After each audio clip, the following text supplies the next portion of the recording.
but I'm sure some of you have met her friend, one who's going to carry on from her, and but we will miss Shirley very much indeed. Thank you, Shirley, for all you've done. Thank you. Right, apologies for absence, please. No apologies received, Chair. Thank you, Richard. Declarations of interest, please, Councillor Higginson. Yes, Madam Chairman, item 4C on the agenda is 02053. Just so happens that I'm a friend of the family. Right. So you'll leave the chamber when that. Thank you very much, Councillor Harris. Thank you, Madam Chair. Item 42-01909, the pavilion in the castle grounds in Abergavenny. As a town councillor, I voted money towards the provision of this, so prejudicial, and I will leave the meeting. Right, thank you, Councillor Harris. Councillor Feakin at the back. Thank you, Chair. And it's prejudicial interest for item 4A, application DM 2018/01872. Thank you, and I'll leave the chamber for that meeting. Right, thank you, Councillor. We now go on to confirm the accuracy of the minutes of the last committee meeting. They are quite long, and if you've all read them, I would like someone to move them for accuracy on only, unless anybody's got anything they wish to raise in the minutes. Yeah. Right, do I have a seconder from Jim Higginson? You've moved for approval. Can I have the seconder? Right, Councillor Feakin at the back. A show of hands for approval first, please. Right, that's unanimous. Thank you very much indeed. The first application today, we won't take it in line as it is on the agenda, because this is the only application that has got speakers in the chamber today, and this is in Chepstow, Maybe Bridge, 00001. And I believe Craig is doing this first, please. Thank you, Madam Chair. Yes, this is application DC 2019-0001. It is for Maybe Bridge Station Road in Chepstow. So this application is a reserve matters planning application for 345 dwellings and associated infrastructure and landscaping. This is an aerial photograph of the site. I'm sure you'll be fully aware of. If you look. Sorry, Phil, can you go to the last image? So this is showing the location of the site. It's a brownfield site within our local development plan allocated for housing. As you can see there, it's bounded by the top of the site by the railway bridge along the A48. And the bottom of the site, to the left there is Tesco's with associated car parking. Access is via Station Road underneath the bridge, which is the photograph which Phil just showed. And that's how you access the site from Station Road. This is a photograph within the site. This is a photograph of the listed building which is on the site, Brunel House, which is a 4-storey building. This is a photograph from the other side, from Foster Dean. Again, this is a photograph looking at the site from a different angle. As you see the bridge there, which is from the far side. Again, another photograph of it's looking at the Osborne site, adjacent. This is the bridge to the north of the site.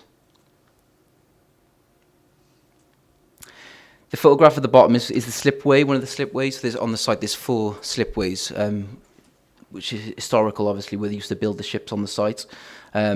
Which I'll come into in more detail in a minute in terms of discussing how that's going to be retained for the future. So this is the proposed layout of the site. I said the application, it is a reserve matters planning application. So the outline consent was considered by Planning Committee in November 2017, and consent was granted for up to 450 dwellings at this site. And I know there's a lot of concern in terms of the objections which have been received for this application with regards to access and traffic and the concerns within Chepstow and developments in the wider area. However, as I said, this is a reserve matters planning application, so those details and the access and the transport assessment has been previously considered, and we have approved this site for up to 450 dwellings. During that outline planning consent, the access and onto the junction of the A48 and Station Road was fully considered. Whilst government did review the proposed development, considered that the development was acceptable and could take this amount of traffic. There are small improvements which are going to be made to the junction onto the A48 when on construction of the 101st dwelling.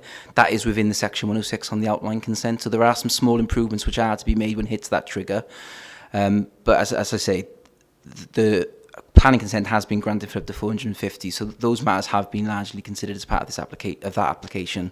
This application is purely looking at the landscaping of the site, the housing, in terms of the design, the scale of the development, and its location. The principle of whether this development should go ahead has been previously considered and has been granted planning consent. So in terms of what's in front of you today, Phil, if you'd like to go to the next page. So this plan, this is the upper part of the site. It shows that if you look to the north of the site, there's 1.5 hectares there, a site to be provided for affordable housing. So that would be sited in that location. As part of the outline application, we did say that given the viability of the scheme, Planning Committee did determine that this site would actually take over the land rather than provide affordable housing. The viability was as such that the amount of contamination on the land, given the previous uses and the cost of bringing the development forward, was prohibitive. So the outline planning consent granted that they would be a site, an area of land allocated for affordable housing. And this has been proposed to be in the northern part of the site, outlined there, 1.5 hectares. Acres, sorry. Also to the west, the east of that, is an employment zone, which would accommodate 6,500 metres squared of floor space for employment purposes. And again, that was agreed, that amount of space was agreed within the outline planning consent, and this is just allocating an area for it. The design and detail of those areas in terms of the buildings and type which should be going there is not part of this planning application. That would be part of a further application for reserve matters for those sections. So also similarly, Brunel House was part of the outline planning application. If you can see here to the west of the site is outside of the red line, so that particular building isn't part of this planning application. It is within the site as a whole, but in terms of the potential uses for that and the potential developments in that building, that hasn't been considered as yet. So everything within the red line is being considered today. So the proposed development is for 345 dwellings. The design of the site has gone through significant negotiations and consultations with Barratt, who are the developer, and also the members of the delegation panel who have been looking at waterfront developments in South Wales, and the scheme has been through significant amount of negotiation and change. If you look at the proposed development, if we look at there's two main strands which run through it from east to west as you come into the site off Station Road. This would be this main road within the development, the primary road, would have tree linings throughout the site and have views out to the waterfront. Similarly, the site has been designed to ensure that we have plenty of green space and green infrastructure. And if you can see from there from the top, there's a green infrastructure corridor to the top of the site from east to west. And then all the way through the site then, along the western side of the eastern side of the site, there's a riverside park, which has been specifically designed with a community orchard, a coastal footpath, which I will come on to speaking about in a minute, which would run the whole length of the site, which would be 3 metres wide and enable pedestrians and cyclists to use it. So if we look at the top part of the site, Brunel Square is of particular importance. Across the site, there's 25% of the site approximately for 3-storey dwellings. So we've really tried to ensure that we have a development which is characteristic of this industrial past and pays homage to the heritage of this site. So around Brunel Square, we've got 3-storey properties to align with the prominence of the listed building. And we're creating a square which is approximately 1,100 square metres, which is going to be a public open space to be used for the community, for events and for markets, etc., whatever they would want to use it for. There's also another public open space on the bottom to the east of the site, which is Bombard Square. There's some additional inserts which we can look at in a minute for these areas, but again, that could be used for different developments and different leisure activities and crafts, etc. in the future. Phil, if you'd like to look at the next slide, please. So this is the lower half of the site. The site changes in character and has been designed that way. So we'd have 3 distinct areas. The top of the site would be New Chepstow. Then there'd be a new steel yard element. And the bottom of the site would be a bit more suburban, a bit more domestic in terms of the area. And it would be known as Hardview Cliffs, I think it is. Memory now, sorry.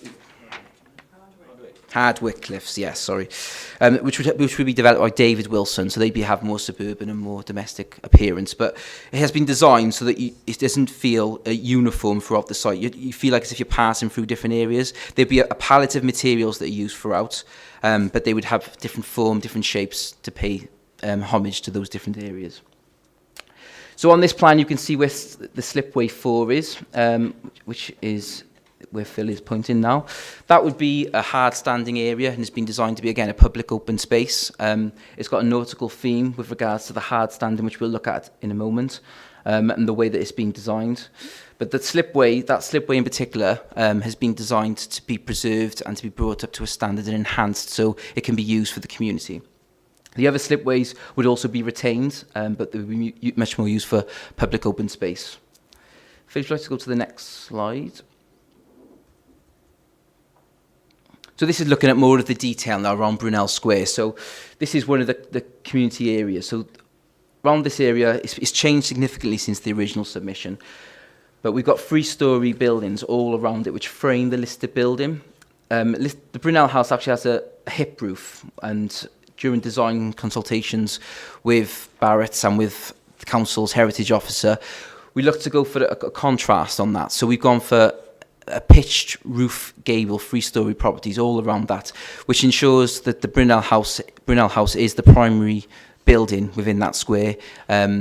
It's the primary objective. The square actually frames it, and the heritage officer has been involved heavily in terms of the design of this area and considers the proposals now to be acceptable, and the development does preserve and enhance that listed building.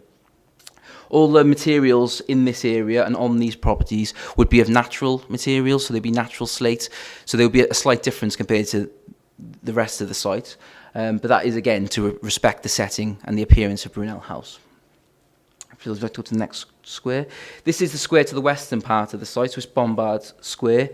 Again, it's been... it'd be a raised level, different material there for the hard standing of the road. It's been developed with an orchard, a community orchard, would be used by residents to the west of the site. There's benches and seating in there, litter bins, and direct connection up with the coastal path. This is slipway 4. So this is the preservation of that slipway, and the way it's been designed, you can see there from the hard standing and the different materials that are going to be used, you'll be able to see the ship, so where these slipways were previously used to build the ships, and that would be a homage to that in terms of outlining exactly what was done there. And along the side there, to the south of that picture, you can see that the line of houses, the 3-storey houses. I'll show you the design of those properties in a moment. However, they've been designed to have that waterfront image and to be slightly different. So when we come on to the images in the moment, you'll be able to see that in terms of our development with Barratt's, we've been looking at making sure that this is a place for the community. And we're not just providing houses, we are providing something which is of a high standard, of a high value. And as you're walking down that Riverside Park, residents within Chepstow, you'll be able to see this change in character and this interaction with that open space. Again, this is an image photograph to show you the type of fencing that is going to be along the side. So similar to Cardiff Bay and other waterfront developments in South Wales, you'll have these balustrades along Slipway 4 with views out to the waterfront. So there really will be that connection with the river, looking out for these public open spaces. In the top left, you can see an image of the proposed path. So the coastal path, which runs the length of the site, which would be 3 metres in width, which would be of a resin bond material, so a hard stand material. Now that has been the source of much discussions and negotiations during the development, but the applicants have agreed that it would be a resin bond material now, so and it would be fit for purpose then potentially for the adoption as part of the Wales Coastal Footpath in the future. And that runs the length of the site, connecting to the Osborne site at the top of the site, all the way down to the bottom where the quarry is. Phil, let's go to the next slide, please. So in terms of... This plan just shows the different street scenes that have been taken, which we'll look at now. But you can see from this slide, actually, it's quite interesting to see that the main linkages in terms of the road. So as you come into the site from Station Road, you can see there's links there straight out onto the waterfront. They're the main veins of the development, really, in terms of the structures. And then you've got cul-de-sacs and secondary elements coming off them. So I wanted to show you, members, you can see the travel that this application has taken since its submission. This is the original submission. As you can see, the 3-storey buildings, hip roofs, quite standard really in terms of developments, and some things that you might have seen previously in other areas of South Wales. As officers and the panel members as well, we felt that this wasn't the right approach for Chepstow for this Maybury Bridge development, and we've worked really hard with Barratt's to ensure that we do have a development which is unique and tries to ensure that we do something different rather than your standard uniformed approach. So the next slide again shows something similar, hip roofs, developments which aren't particularly inspiring in my opinion, and it's not unique enough in terms of our placemaking aspirations and what Planning Policy Wales is now pushing us to do, to look at things differently. So if we go on to the next slide, Phil, this is the amended scheme. So on the bottom here you can see this is the area around Brunel Square. So we've gone for these 3-storey buildings, creating this dominant facade, this dominant area. These will be around that square area, so you'll really get the impression of space and place. On the top there you have, again, we've changed the dwellings so they have pitch roof, which is much more characteristic of Monmouthshire. And we've tried to ensure there is variation in the street scene. Phil, let's go to the next. Oh, in terms of the brickwork as well. So this is the top area, the new Chepstow area. So this is much more of a character of brick, and much more dominant of the industrial past of Maybury Bridge. Phil, let's go to the next slide.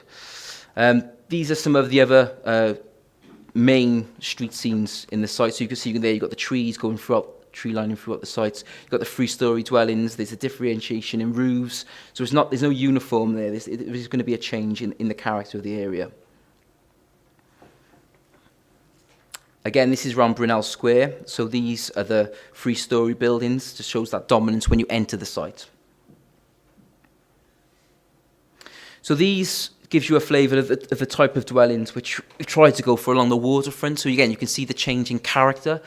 The top 3-storey dwellings with a different render, that is right on the slipway, so integrating with that public open space. So you've got difference of character, and you've got those different coloured renders which are much more appropriate for the waterfront edge development.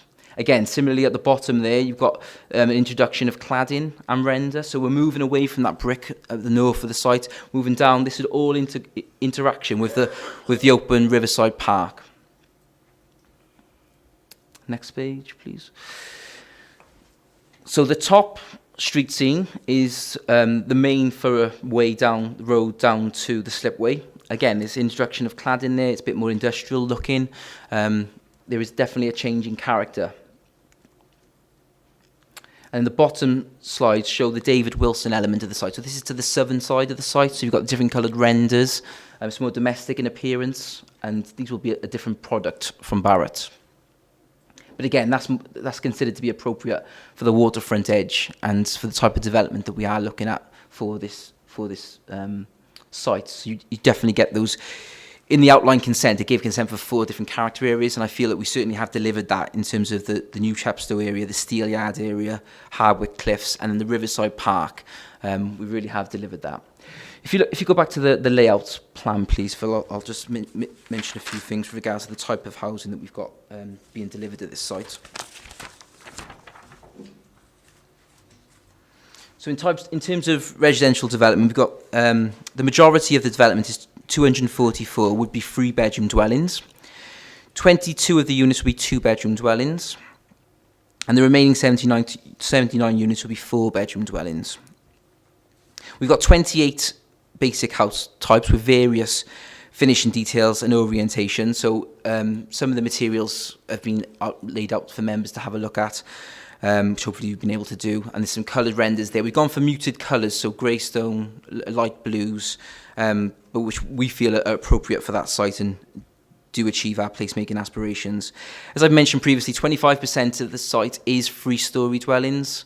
That is to create these primary areas and these primary frontage areas, and we feel that we have achieved that. All of the developments units would have overhanging eaves. I know there's been much discussion here with members about the design, and the panel members have been working with us on that in terms of making sure that we have that. And also window reveals, there will be a half a brick recess on the windows. The fenestration is quite contemporary in its approach, so it is slightly different in terms of having that contemporary approach. So there's a grey UPVC throughout the site, and that's the look that it's gone. It's not an edge of settlement, rural area. This is an urban area, brownfield site, so it has got that contemporary feel. And I said there'd be a range of colours, and the natural slate would be used for the roofs with concrete tiles as well.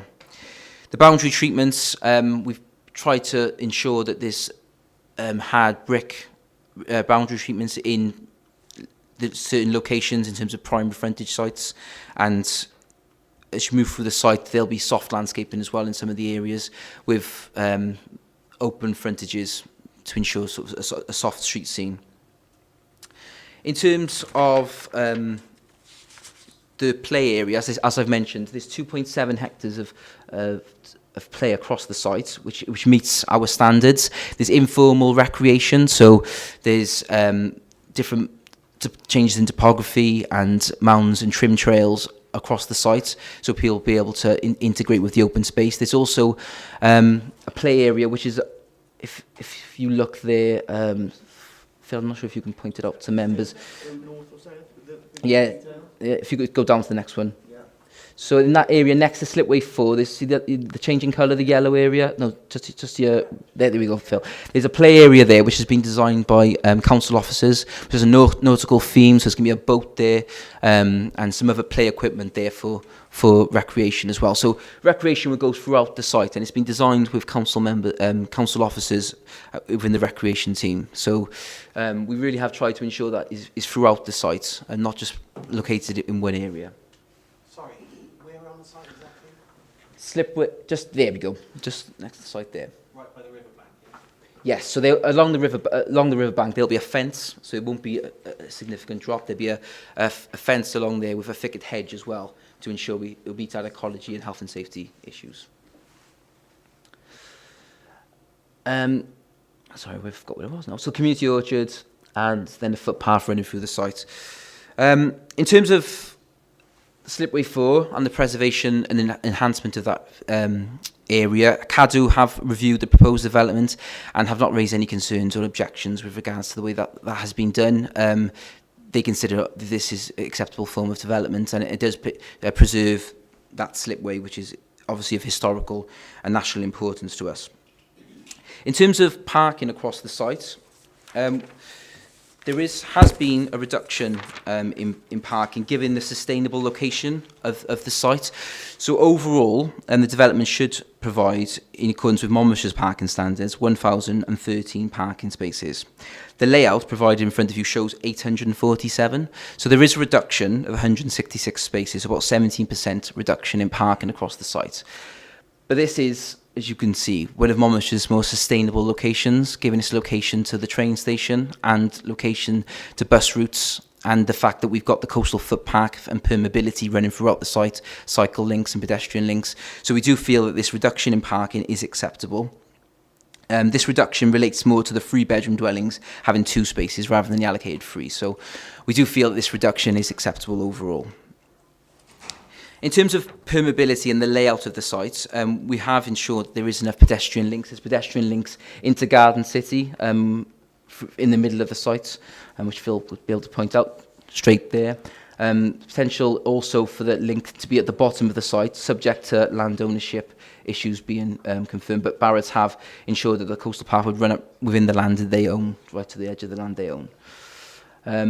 So in terms of permeability and active travel, we do feel that this proposed development in front of you and the layout that we've worked with Barratt on does achieve that. And as I said, the 3-metre coastal path running from north to south of the site is certainly an achievement which will be to the benefit of Chepstow as a whole.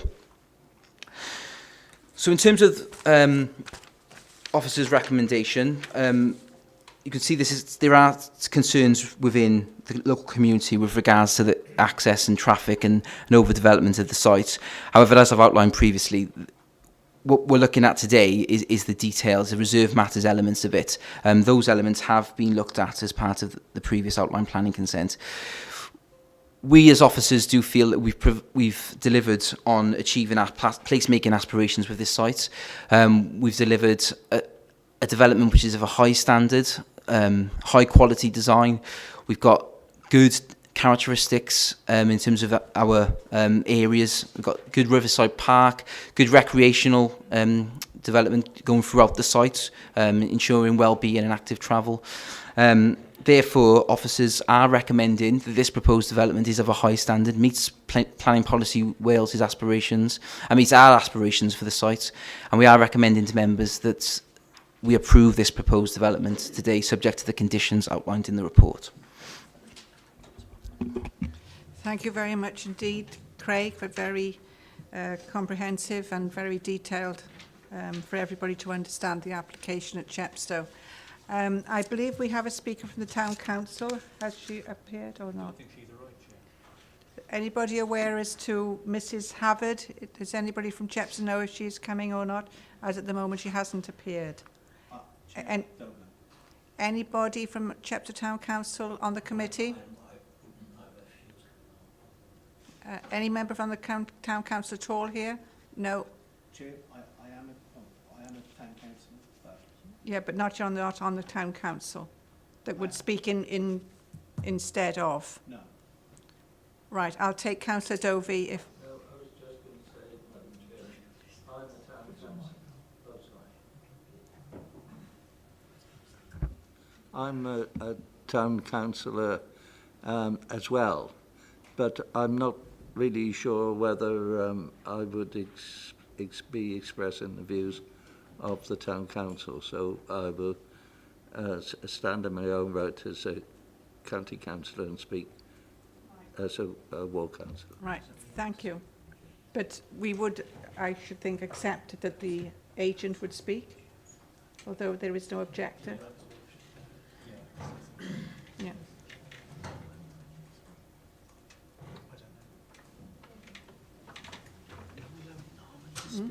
Yes, I will. Yes, I will. Right, as we have nobody from the Town Council, which was obviously registered to speak and hasn't, the applicant has a right of reply. As there is nobody else here, I will ask Armand Watts, Councillor Armand Watts, to speak. He says he's the adjoining ward member. What about that, Chair? I'm actually a ward member for the ward. So, Yes. the ward member speaks before. Well, I'm happy to let him speak, Chair. I wasn't sure of the procedure you asked me. I'm more than happy to let him speak. And I am on the town council as well. Oh, right, right. Chair, if I may, generally, if a member is a local member and a member of the planning committee, usually you deal with other public speaking first and then bring the local member in first. But it is at your discretion, Chair, how you want to proceed. As a member of the county council, just a member as a county councillor. Yeah. I will allow you 4 minutes, and please keep to the application that's in front of us today. Okay. Any deviation and I will stop. Thank you.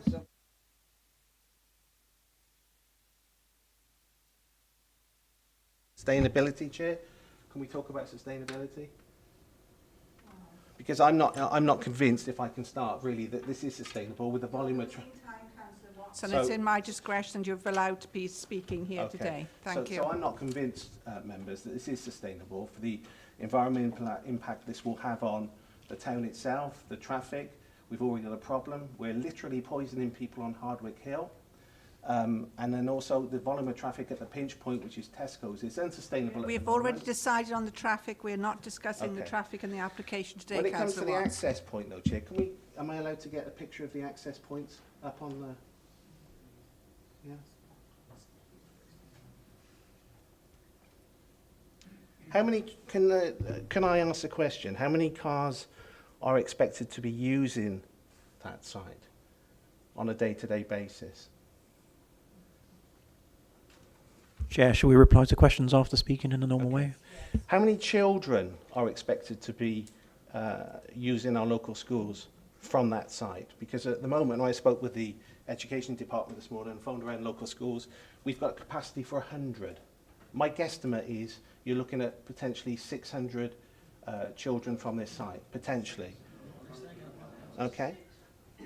So, and also then, when it comes to the front of the site, which we've got the children's play park, I discover, the flood alleviation, I haven't seen that on the maps at all, and I'm concerned about that. As a local resident, formerly of Lower Church Street, the high tides, you know, there's been a huge scheme in the bottom of Chepstow with the flood alleviation.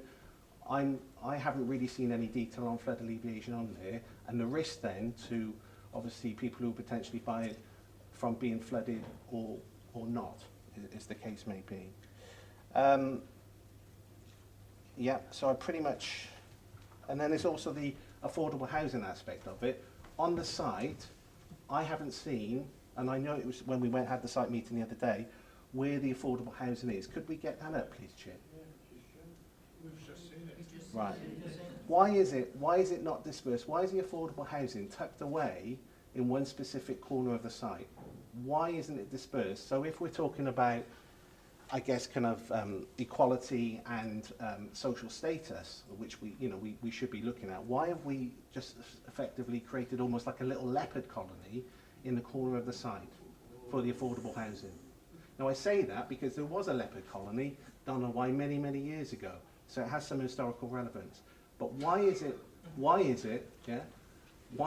that you've tucked it away? Why haven't you dispersed those affordable houses, right, which would be the right thing to do across the site? So that's one of my other questions. And that's about it, Chair. That is it. Thank you very much, Councillor Watts, and I'm sure the officers will try and answer some of those questions that you've raised. Thank you.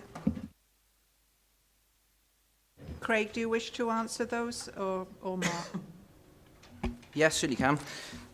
In terms of, obviously, I appreciate the concerns that have been raised with regards to access and transport and the amount of traffic that's going to be using those that bridge. However, as I said in my presentation, the outline and the details of the principle of whether this development is acceptable has been fully reviewed by Welsh Government, councils, highway officers, and has been approved up to 450 houses.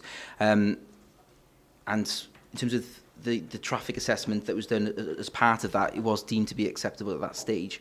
And this is that outline planning consent is a legally binding document. This application in front of us today is purely looking at the scale of the buildings, the design of the buildings, and the layout of the development. The access and the traffic, as I said, has been previously approved. In terms of the education contributions that were mentioned, again, that was fully considered as part of the planning application, outline planning consent. At that time, education services were consulted, and there was considered to be a surplus of 115 spaces in the area, and therefore no contributions were required for any educational requirements, and that was dealt with as part of the outline planning consent for this development, which is the planning consent. So there wasn't considered to be a need for any additional spaces as part of this development.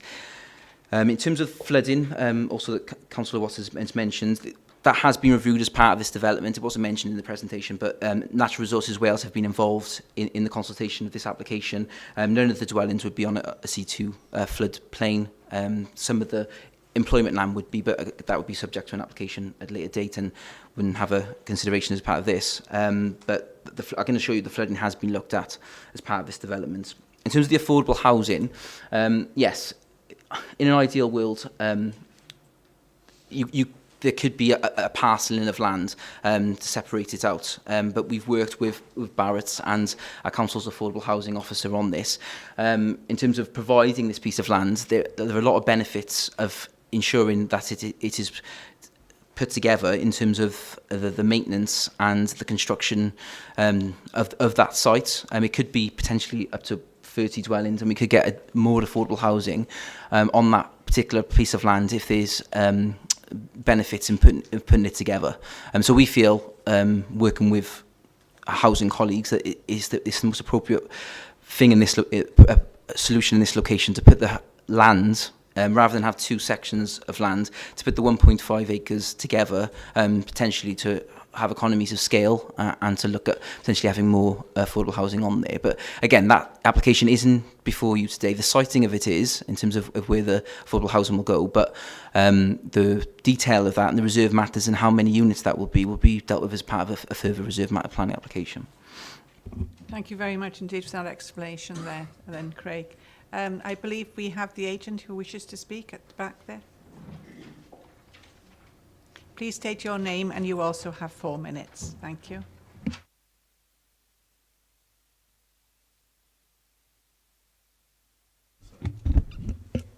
Thank you, Madam Chair. I'm Zoe Aubrey, and I'm the planning manager at Barratt David Wilson Homes, and I've been working closely with the officers at Monmouthshire Council to develop the application you've got before you today. I think I'm just going to pick up on a couple of the points raised. Firstly, in terms of the children's nautical themed area, at its closest point, that's at least 12 metres away from the fence and thicket. The fence is going to be at least 1.2 metres high, and the thicket is going to be 2 metres wide and allowed to grow naturally up to about 1.5 metres with viewing points. I should also point out, related to flooding, that we've spent a lot of time identifying the location of the hedge and thicket, because whilst it's useful from a health and safety perspective, it's also required to prevent public access on to the salt marshes, etc. And what we didn't want to do as a business was have that located in an area that was subject to regular flooding. So that has been identified in great detail, and it's actually now located above the high tide line in an extreme event. So, you know, that has been researched thoroughly, and hence that has driven the location of the hedge and thicket throughout the development. Just picking up on the employment land area and a point Craig made. As part of the outline, there was a smaller area of the site that does fall within the C2 area, which is, as Craig said, is correct, is towards the north of the site. But what we have to do, there's a planning condition that requires us to raise that area of land. That will then bring that area out of C2 flooding, and therefore development is acceptable on that area of land. And once those works have been completed, we will then apply to NRW to have the flood mapping updated to confirm that area is no longer affected by C2 flooding.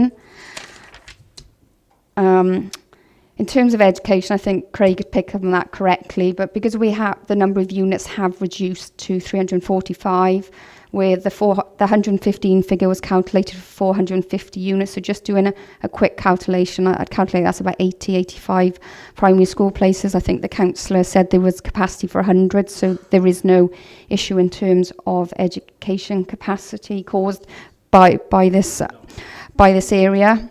And again, you know, the affordable housing cluster, I don't think you know, a cluster of 25 to 30 units is going to cause any sort of, you know, social ghetto. And I'm sure, you know, we're already in discussions with Poblin in terms of that being delivered early on in the development, and that is not their aspiration for this number of affordable units. So I think what's also missed with housing quite often is actually the wider benefits it delivers for the community.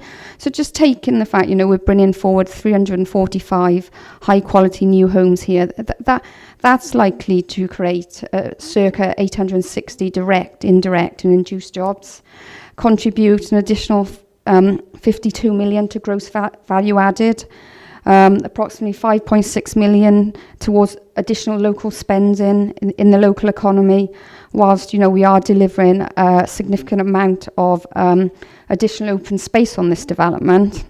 And then, you know, in addition to the other benefits, you know, there will be up to 30 new affordable homes delivered.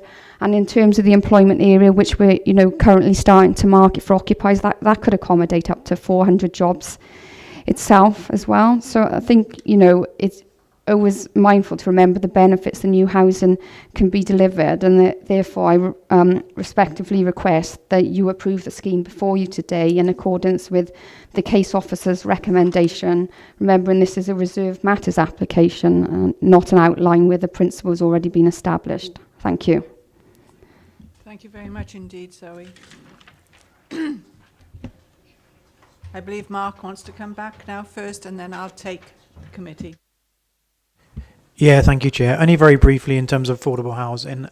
Craig's responded to the point around why the land is where it is. But just to go back a stage with outline consent, unusually for this site, we secured two parcels, totaling 1.5 acres of serviced and remediated land. Those of you who were on committee at the time remember we had very detailed discussions around viability of the sites, which was independently verified by the DVS. And their advice was very clear that was the best that we could secure. So in terms of it being in one group, we have agreed with the applicant that putting the 1 acre and the half an acre together makes better sense in terms of getting efficient use of the land, rather than just having a half acre somewhere that you're trying to build houses on. You'd lose quite a lot just having a road into the site. This is a more efficient way of doing it. We're happy in terms of the numbers. The other bit I clarify, although the affordable housing isn't before us now, the detail will come in a future application. But in terms of the provision, that was already decided to outline. Just to manage expectations, I think it's ambitious to think we'll get 30 units on 1.5 acres. It'll probably be nearer 20. That will depend what's built in terms of scale and number of stories. But in terms of what we tend to require, you know, rather than going up several floors, I would just manage your expectations slightly. It's going to be nearer the 20, 25 affordable units. But the amount of land was agreed to outline, that's set, and the exact detail of how that is developed will come before you in the future under a separate application. Thanks, Chair. Thank you very much, Mark. I believe now we have Councillor Becker, who is very eager to speak. Thank you, Chair. Yes, I am. I think part of the reason is the first time I ever addressed planning, I wasn't an elected member. I was a member of the public, and I was here at the outline of this particular application to talk about worries about the traffic situation, which I will not talk about because it has been covered in a previous application. I was very excited when it first came through because there was all sorts of benefits to the community that were promised. There was a home for the Seven Princess Ferry, there was the path, there was a quarry where children could go and learn about geology, there were these fantastic wide roadways, green builds, things like that. It was all very, commendable, but then of course we saw that the land got sold to the developer, and I saw the first drafts of what was proposed, and I've got to say, not a thing that was promised was in them. Not a thing. So I think that we should commend the work of our officers who have managed to take that from a copy and paste application of just same old, and turn it into anything that has any value, frankly. Because at least now, if we do vote this, we get a proper multi-use coastal path, we get play areas that will integrate into the town, we will open up the bottom of Garden City and allow them access to the water side, not to mention the Section 106 contribution, which I'm sure would be greatly used. So there are excellent parts, but it's still lacking. It's still lacking in a lot of what was promised. The quarry's been annexed. The Seven Princess doesn't have a home. There was a plan for a park under the bridge. That's gone, partly because it turns out nobody owned the land. So there are a lot of things that are lacking. But what are we making our decision on? Are we making our decision on have promises been broken? And we can't really make a decision based on that, to my mind. I mean, that's not what we're here to do. We're here to say, is this a suitable development for that area? Does it meet legislation? And I find it hard to hang my hat on any one thing to say no that it doesn't. There's the parking, does concern me. We already have in Chepstow numerous issues with parking, and if we say that a three-storey house doesn't require three spaces, it only requires two, are we just setting ourselves up to fill those nice wide avenues with people parked up along the side? Yeah. The affordable housing has always been a derisory offer, frankly, but that's not the fault of anything other than the rules around viability. We checked those and we double checked those, much like with the traffic. We went back and made them do it again. And yet it comes through the system. Our problem here is one, that we don't have any qualitative controls over what is built, whether the mixture of these houses as family and executive homes is actually what we need as a healthy community. We simply don't have the levers for that. So, I mean, we are putting together a new LDP. We should be looking at how we force some of these builds to be net zero carbon builds. We should be looking at green infrastructure. At the moment, we simply don't have the tools to do that. So, in short, is it what was promised? Is it the flagship development? No, it isn't. But there is a lot there to be proud of what our officers have done, and a lot there that I know people in Chepstow will absolutely love. To come down through those shared green areas and play in the parks on the waterfront and bring that whole area of town back into play. And let's bear in mind, they could have built a cement factory. They didn't even need planning permission for that.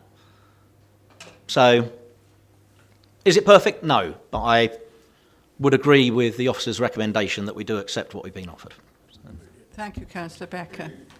Next Chepstow near member. Councillor Dovey, please. Thank you, Madam Chairman. I agree with much of what Jez has just said, but I look at it as what we are likely to get, and again, I agree that the officers have done a really good job. I think the site is sympathetic to the area, the water side, its heritage in shipbuilding, its industrial heritage, and also I think the correct term is topography, how it fits in the site. I think that's right. Thinking about it commercially, I sat on the planning committee when this first came forward, and the whole idea of it at that time was to improve the prosperity, as well as get houses, but to improve the prosperity of the town. Commercially. In other words, more footfall for the town centre, etc. That is still the case. It's still a problem within Chepstow. And I think the fact that we will have this number of houses very close at hand, it is then down to the Chamber of Commerce and the retailers to make sure that they make the most of the opportunity, because I think this is a good and an incredibly important opportunity for the town. The thing about tourism as well, again, Jez talked about that, and the fact that the coastal path still is in existence and is easy to get at, and the whole area of the riverside will be improved. I think that is a huge plus for Chepstow, and again, it's a huge plus for commerce. I'm quite pleased about the design of the buildings in the main. I think the various styles complement the history of the site, and I think they do it very well.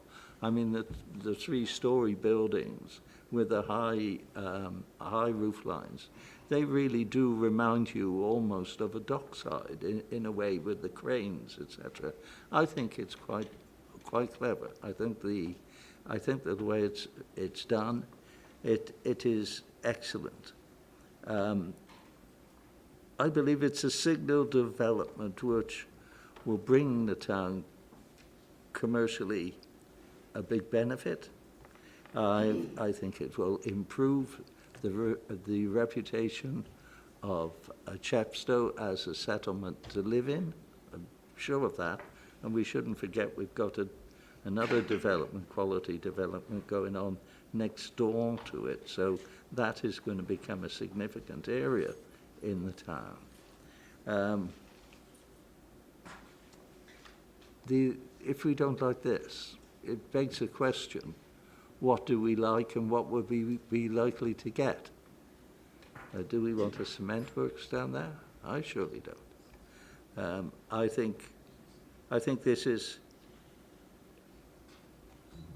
a really great opportunity for the town. It's a great opportunity for the area. I really do have concerns about the traffic, but we're not going to be able to solve those in here, although some of us are working hard to solve it with the bypass if that comes along. But that is going to be a fair way down the track. The fact of the matter is, I believe we have a great opportunity to have something that is of significant quality and design, and I think we have. I think, Councillor Dove, you've made all your points very strongly. I think we should go for it. Thank you. I recommend it. Councillor Webb and then Councillor Brown. Or whichever. Thank you, Madam Chairman. Yes, there again, can I thank the officers for all the work they put into the report to bring to the meeting today. Thank you. Bridges have left this site throughout the world, to be delivered throughout the world. It's such an important site. I'm just wondering if we could persuade the builders to put some reference to the historical aspect of the site, please, if that would be possible to ask them to do this. The harbour and the bridge building and the sand quarry there, such an important part of our heritage here in Monmouthshire. Thank you. Just one other thing. I don't know, Craig, would it be possible to put some sort of provision for elder children, for teenagers, an exercise area or some equipment there for, not for all for young, for children, but also for, as we've seen quite a few places now, for elder children and also for adults? Thank you. You mean as some type of plaque to be erected? Some equipment, exercise equipment. As far as the history? Sorry, yes. Yes, I do, yes. Right, Something. thank you. Thank you. Yeah. It's always been a concern of mine for teenage children more than the little ones. Yes. Yeah. Do you wish to comment, Craig, on that? Yes, yes, Councillor Webb. In terms of signage and interpretation, there'd be interpretation boards and signage in those public square areas. So on Slipway 4, there'd be information about the heritage and how the site is developed, etc. That is part of a condition actually on the consent, so that all that information will come forward, so we'll be able to see the wording of the signage and to see what's been put up. But there will be those located around the site, so there will be that nod to the past. In terms of the recreational equipment, it has been designed to be informal, so I suppose it could be used by teenagers and open space to be adaptable and to be used by multi-generational people. So there isn't any specific equipment like a skate park or something within this site, but it is informal play, so any person of any age should be able to use it. Thank you. Councillor Brown, please. Yes, thank you, Chairman. I mean, looking at the site, having gone on the site visit, it is obviously a derelict site, and all the improvements with the play areas and so forth. I think it's a positive site from that point of view. I was interested in, obviously, as I normally am, in terms of the details, because I noticed that there didn't seem to be a construction management plan, and in view of the traffic in that area, I think it would be useful if we have a highways traffic plan. Maybe it was in the outline application, the condition, but it doesn't seem to be available at the moment from the conditions that I've looked at the end of the report. The second point is about the affordable housing. I noticed that there was a point made by the local councillor about the affordability and being a site-specific area. And obviously pepper potting is one of the best ways to deal with that. But I just wondered whether or not there was an advantage in being in a particular area in terms of maintenance of that particular site as opposed to maintenance of the whole area. And I just wanted to know about that particular aspect. In terms of I also looked at the minutes of the meeting when the outline matter was approved, and it was suggested that viability was looked at again, because obviously we've seen studies about affordable housing and how house prices have increased and so forth. So I wanted to know, in between this outline application and the new one, whether we'd looked at viability again in terms of the facilities provided. The second point I want to make is about traffic. My understanding is obviously this was an issue that was looked at the outline planning stage, but I still think there is a concern about this, and I wanted to know whether or not there'd been any further consultation with Welsh Government between the outline application and this one, because I looked at these background studies on this, and the study on this was done in December 2016, and it was relying on road traffic reports that were done in the summer of 2014. Now, since then, there's been a material change in circumstances in view of the tolls going. And I've also looked at the highways report from Capita. And if you look at page 17 and 18, it refers to the fact that there's been a predicted 23% increase in traffic. And that's quoting studies from Highways England and Highways Wales on what the implications of the removal of the Severn toll is going to be. So I just think that this highways issue, I appreciate that it's dealt with at outline planning application stage. And another issue as to why I think highways ought to be looked at again by the Welsh Government, or if they've been consulted on it, is because if you look at table 6 on page 218 of the local development plan, it says that the Fairfield Maybe site, there is a condition there saying that the High Beach roundabout improvements should be considered as a site-specific matter in relation to this particular site, because it will increase traffic in relation to the High Beach roundabout, which is known as a pinch point and has got to almost a crisis point, and the people across the bridge will also testify how the system of traffic lights in relation to Tesco is causing problems from the Lydney traffic side coming to join the motorway as well. So I'd really like a few more highways answers really on this in relation to, and if it's too late to look at this matter, then I don't know whether we could have an informative to ask for the Welsh Government to re-examine and look at this and look at the necessity for the highway improvements in the Chepstow area, particularly the High Beach roundabout, as soon as possible, because that was a matter that was brought up in a packed meeting at Transition Chepstow that I went to. So I really do think that this is an important aspect of this site, because just to give you an example of how difficult the traffic in that area is, on one occasion the Welsh Government altered the sequence of traffic lights coming out of Tesco and going along the A48, and my husband was stuck in the Tesco shop car park for 1.5 hours because of the change in the sequence in traffic lights, and that points the fact that we do need a proper construction management plan to deal with these traffic issues of construction traffic, because of the delicate nature of the situation and how how volatile the traffic situation is in Chepstow. A small area of basically repairs causes chaos anywhere in Chepstow. Thank you. Thank you, Councillor Brown. Chair, point of order, if I may.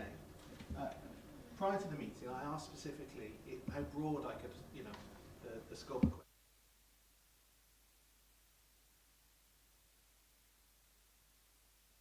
relevant questions, but as a local member, you refused me, and you reminded me that day. Councillor. Is it because I'm a member of the Labour Party? No. Councillor Watts, you did not have really the right to address the committee anyway, and I Should be grateful. yes, indeed, you were allowed to say, but we were dealing with this with the committee, and the committee are a different body to what you're allegiant to. Thank you. Anybody wish to answer the... Yeah, Chair. Come back on that point, because I find it rather odd making a political point when in fact I'm actually putting forward the issues that the council was putting forward in relation to traffic. So I find it rather strange that I get criticised on that. Thank you.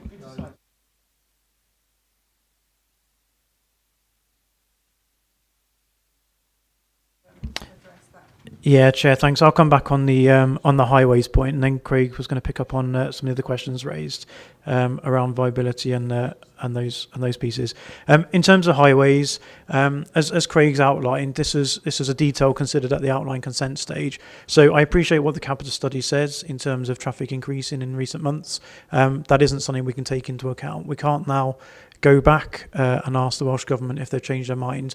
The outline planning consent exists, it's extant, it can be amended, that ship has sailed.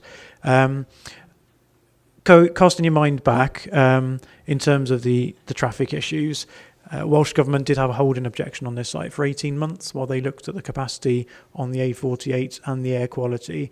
And it was then, I think, as Zoe, as agent referred to, as applicant referred to, that they put in the limits on development of 450 units before some relatively significant highway works were needed at the junction by Tesco's. However, at that stage, and we discussed at the committee at the time, we too were slightly surprised, and certainly Mark Davis was surprised, that there were no requirements for works at High Beach, which are alluded to in the LDP, as Councillor Brown said. So that was fully considered at the outline stage. The LDP does allude to improvements being likely at High Beach, but the evidence that came in from the Welsh Government's consultants confirmed that no such improvements were required, and we're not now in a position to require those. The outline consent is the planning permission. This is supplementary detail. So that's where we stand in terms of highways. If Chair, you're happy, I'll pass to Craig to comment on the other issues. Yes, thank you, Chair. Yeah, in terms of the viability, the question Councillor Bronwyn asked about the viability of the scheme, and there is in the outline planning consent, there is a requirement for the applicant to do a viability scheme on the construction of the 300th after the 300th house. So at that point, that will be reviewed then. So that is in the legal agreement for the outline planning consent. So it will be looked at after the 300th house. In terms of the construction management plan, which is also mentioned, that has been submitted as a separate planning application and has been considered by highway colleagues and has been approved. So that was a condition on the original outline planning consent, and that information has now all been submitted, and we've agreed a construction management plan with the developer. Also, in terms of Councillor Webb's previous question, in terms of the interpretation boards as well, we'd also have control over the names of the streets as well, so that could also pay into heritage and the way we do things in terms of that as well. Thank you very much. Thank you, Craig.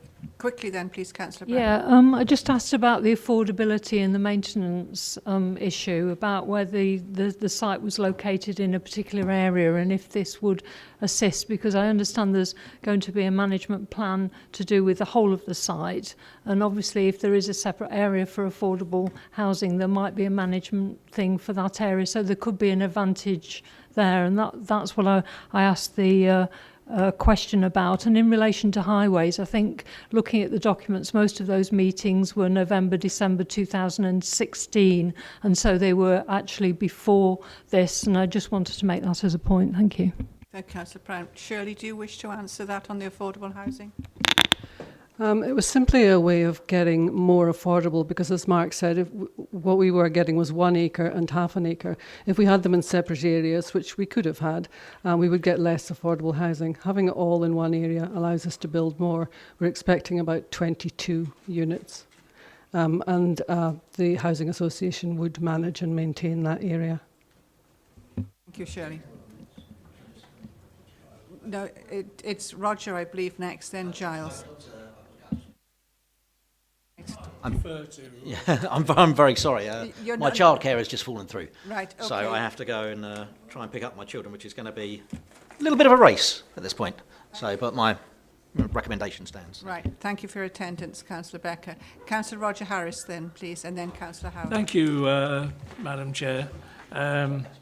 Yes, I'm sitting next to Councillor Becker, and I thought his summary was absolutely superb.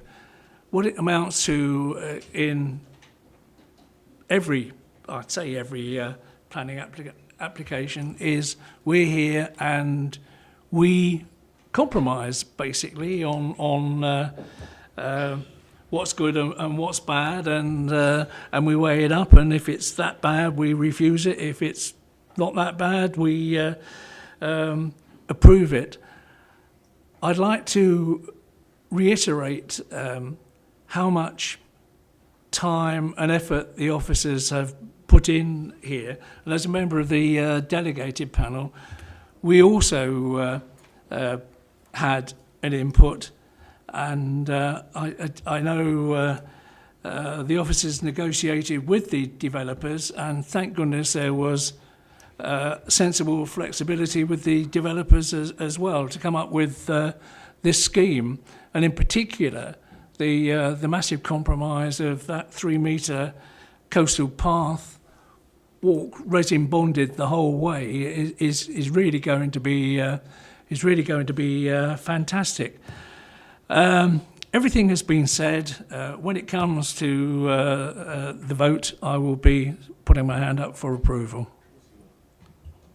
Thank you, Councillor Harris. Councillor Giles Howard now, please. Yeah, thank you, Madam Chair. I echo those comments, and particularly those of my colleague, Councillor Dovey, and his rhetorical question, what do we want to see on a site like this? And the answer is we have probably 15 or 16 different versions of what might be suitable here, all of them a variety of things, pastiches of medieval past, something like a mini poundry. Well, we've got a development in front of us that I think is really reasonable and reflects the effort that was put in on trying to encourage the house builder to diverge from their usual standard house types, although you can still see some of the standard house types within the elevation drawings. The one, if I have one criticism, it's refers to GI, and I'm not sure, and I did mention this to Craig before, so he's aware these comments are coming. I noticed in particular there's a comment there on page 106 from the GI team, not delivered the high quality we had hoped to achieve for such an ecologically sensitive location. And I have a concern. I don't feel that we should necessarily allow consultees or particular departments of the council to be the tail that wags the dog. But when you've got a development of this size, in a context where there's a reduction in biodiversity, where we've had the UN report today about the effect on species, which is put down to changes in land use, I think a small change can make a massive difference. And it's just simple little things like on page 107 there was a request that there should be more planting of pollinators, and instead of the fastigiate oaks there should be full canopy oaks or limes. And as you know, oak is the best tree species in the UK because it supports the most number of species, over 300. So I'd like to see that amended perhaps. I don't see any reason why the developer couldn't bend to include those. The other question then, I see the conditions. I haven't got readily to hand the conditions on the outline consent, but I think I'd like some confirmation from Craig perhaps. How will the GI management plan work, say, in 5 or 10 years' time? So what is approved as part of these, or might be approved as part of these plans? How do we know then that once the consent is enacted, the development's finished, that the trees are a bit of a bother to maintain, so we'll take those out, or we don't like that hedgerow, let's get rid of that meadow because it's easy just to mow it with a standard machine? How do we know that's going to be retained in perpetuity? Some of the conditions, again, thank Craig for including removal of PD rights for certain aspects. I think he's covered a window and door replacement, roof enlargements, appearance of elevations in respect of paint colours, although I do think that ought to maybe just go a little bit wider. And not that I suspect that external wall insulation would happen on a site like this, but changes in cladding and appearance would have a massive effect on a development like this, where the sense of uniformity is central to the whole thing. And I just want to make sure that that's watertight. And again, perhaps porches should be included within the scope of that too. Condition 11 regarding the garages, would that pass the 6 tests? It doesn't seem to be very specific. It refers to not used in such a way that would, or in a manner that would prevent parking. Well, what's a manner that prevents parking? Is it putting a pool table in a garage? Is it putting up shelving in there so you can actually get a car in, but we're not actually stopping a vehicle being parked? Again, because of the reduced off-street parking numbers, I think that ought to be tightened up a little bit as well. Condition 7 was altered, I say, on the late correspondence. And again, I mentioned this to Craig on site. I haven't seen a cross-section at street level of, say, heights of footways and the verges relative to the road. And what I was concerned about is you've got these nice tree-planted roads there. What I'd hate to see then is, because of the shortage of parking, that you have cars creeping up on the verges, putting in tyre tracks, just ruining the effect of the whole thing. Because it does happen, and if people can find a gap to park in, you can show that rather than walk 10 metres down the road, they'll park outside wherever they want to go. So do those main routes, particularly those that are planted, need to have some sort of bollard treatment to prevent that. And again, if Craig would come back on that. But overall, yeah, I think it's a decent scheme. It is a sustainable location. Couldn't be any closer to the station if you wanted to. I take the highways comments and that it was dealt with at outline stage.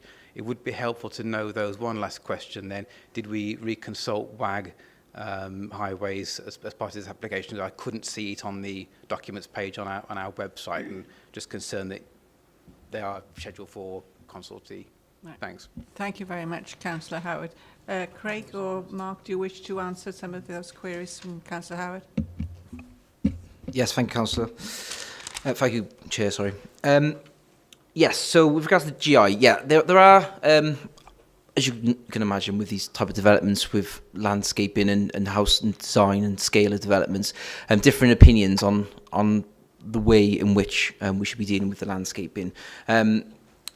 Within the report, you can see the comments that have been made by my colleagues in the countryside team with regards to the landscaping and the approach that we should be taken to the Riverside Park in terms of introducing a more wildflower meadows and details and the type of species that are going to be planted.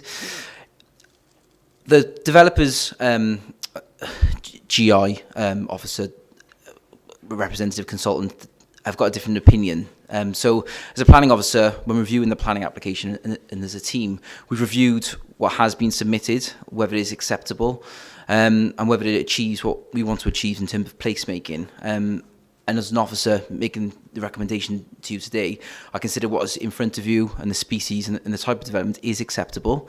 Yes, there could be different elements, there could be different introductions and different species planted, but what has been presented is acceptable in planning terms, and that's why we are recommending approval. There is a difference of opinion between two professionals, the same way as there would be a difference of opinion when looking at design. Two people would have a completely different opinion on a house, whether it's acceptable or not.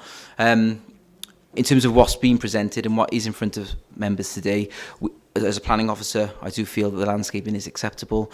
It's a brownfield site. We've got plenty of open space there, plenty of greenery, green infrastructure going throughout the site. So, and I appreciate what the comments that Councillor Howard is making, but I think as a planning officer, looking at what's in front of us, it is acceptable on balance, the landscaping that's been produced. In terms of the GI management plan, there will be time triggers within that, and looking at the long term, so 5, 10, 20 years, and there will be those triggers within the Green Infrastructure Management Plan, which will be considered by my colleagues, and they will have control over accepting and approving that Green Infrastructure Management Plan for the long term. In terms of the sections with regards to the verges and potential parking, I can't remember off from memory whether that has been submitted, but that is potentially something that we could ask for to look at that detail. I'm looking to Zoe in terms of whether that would be acceptable. There have been cross-sections. There's a levels drawing that's got about 5 or 6 cross-sections on it. I'm pretty sure some of those are along the waterfront. It shows the relationship, the hedge, the thicket, the coastal path, and then the road and pavement in front of the houses. we can confirm that with the delegation panel potentially. Is that something that could be offered? So maybe the members of the panel can just look at those plans and approve them if that's acceptable. Right, thank you. I've pressed for time. We're now at 3:20, and we started this just after 2 o'clock. I think it's been debated far long enough, and I'm now going to wind up. So, Councillor Feakin, one question, Councillor Brown, one question, and then I'll ask Councillor Dovey if he's got something very quickly to say, and to move on the application. Councillor Feakin, quickly, please. Mine was simply to second the move. Sorry? Mine was simply to second Giles's recommendation. Right, thank you. Councillor Brown, quickly, please. Yeah, just think, I mean, it is a positive development, and I just wanted to say that on balance it is.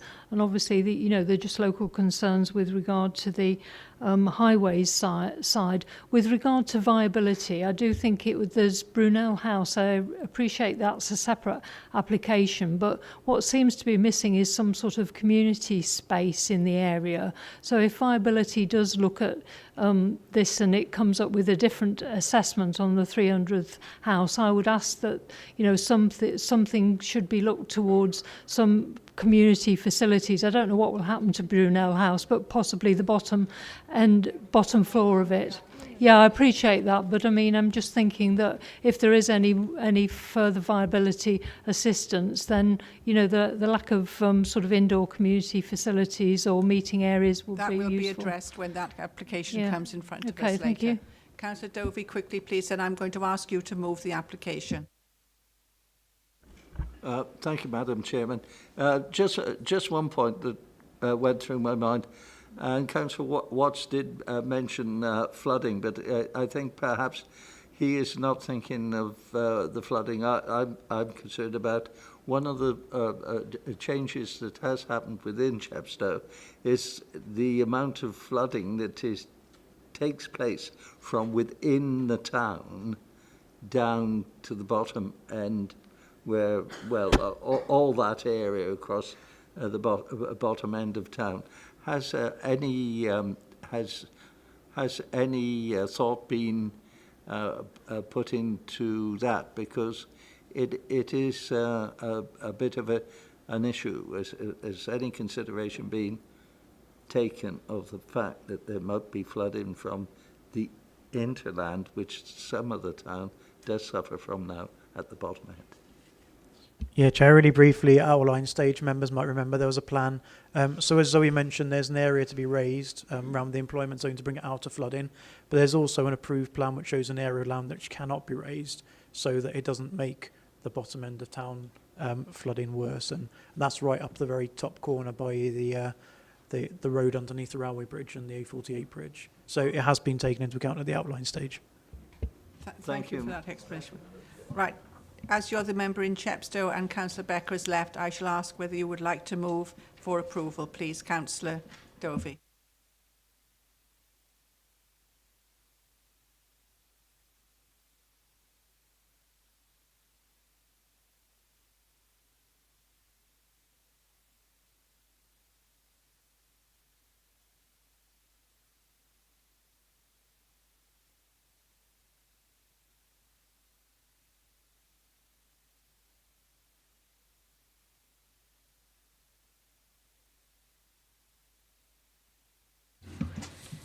We now go to planning application in Monmouth. That is the next one on the agenda. I believe, Councillor Feakin, you're going to leave the chamber. This is application 01872, Rosebrook, Water Lane, Monmouth. Thank you. Is that yours, Craig? Or No, Phil? I'm doing this one. Right, thank you.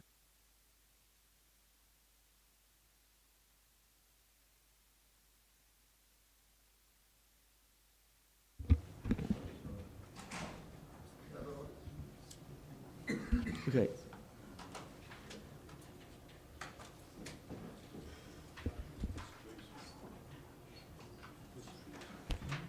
Okay. Right, thanks, Chair. This is a site we looked at in the site visits last Friday. That's the host property, if I can call it that, Rosebrook, which is a detached dwelling, attractive detached dwelling off Watery Lane, and that's its access drive, you can see, which goes over the little brook watercourse that runs in front of the property alongside Watery Lane. Yeah, it's culverted at the access. That's looking back towards it from the sort of more built-up area of Monmouth, if I can call it that, towards it. That's looking to the side of the property with the large trees, some of which are covered by TPO at the rear. There's a weeping willow there, and the access is behind.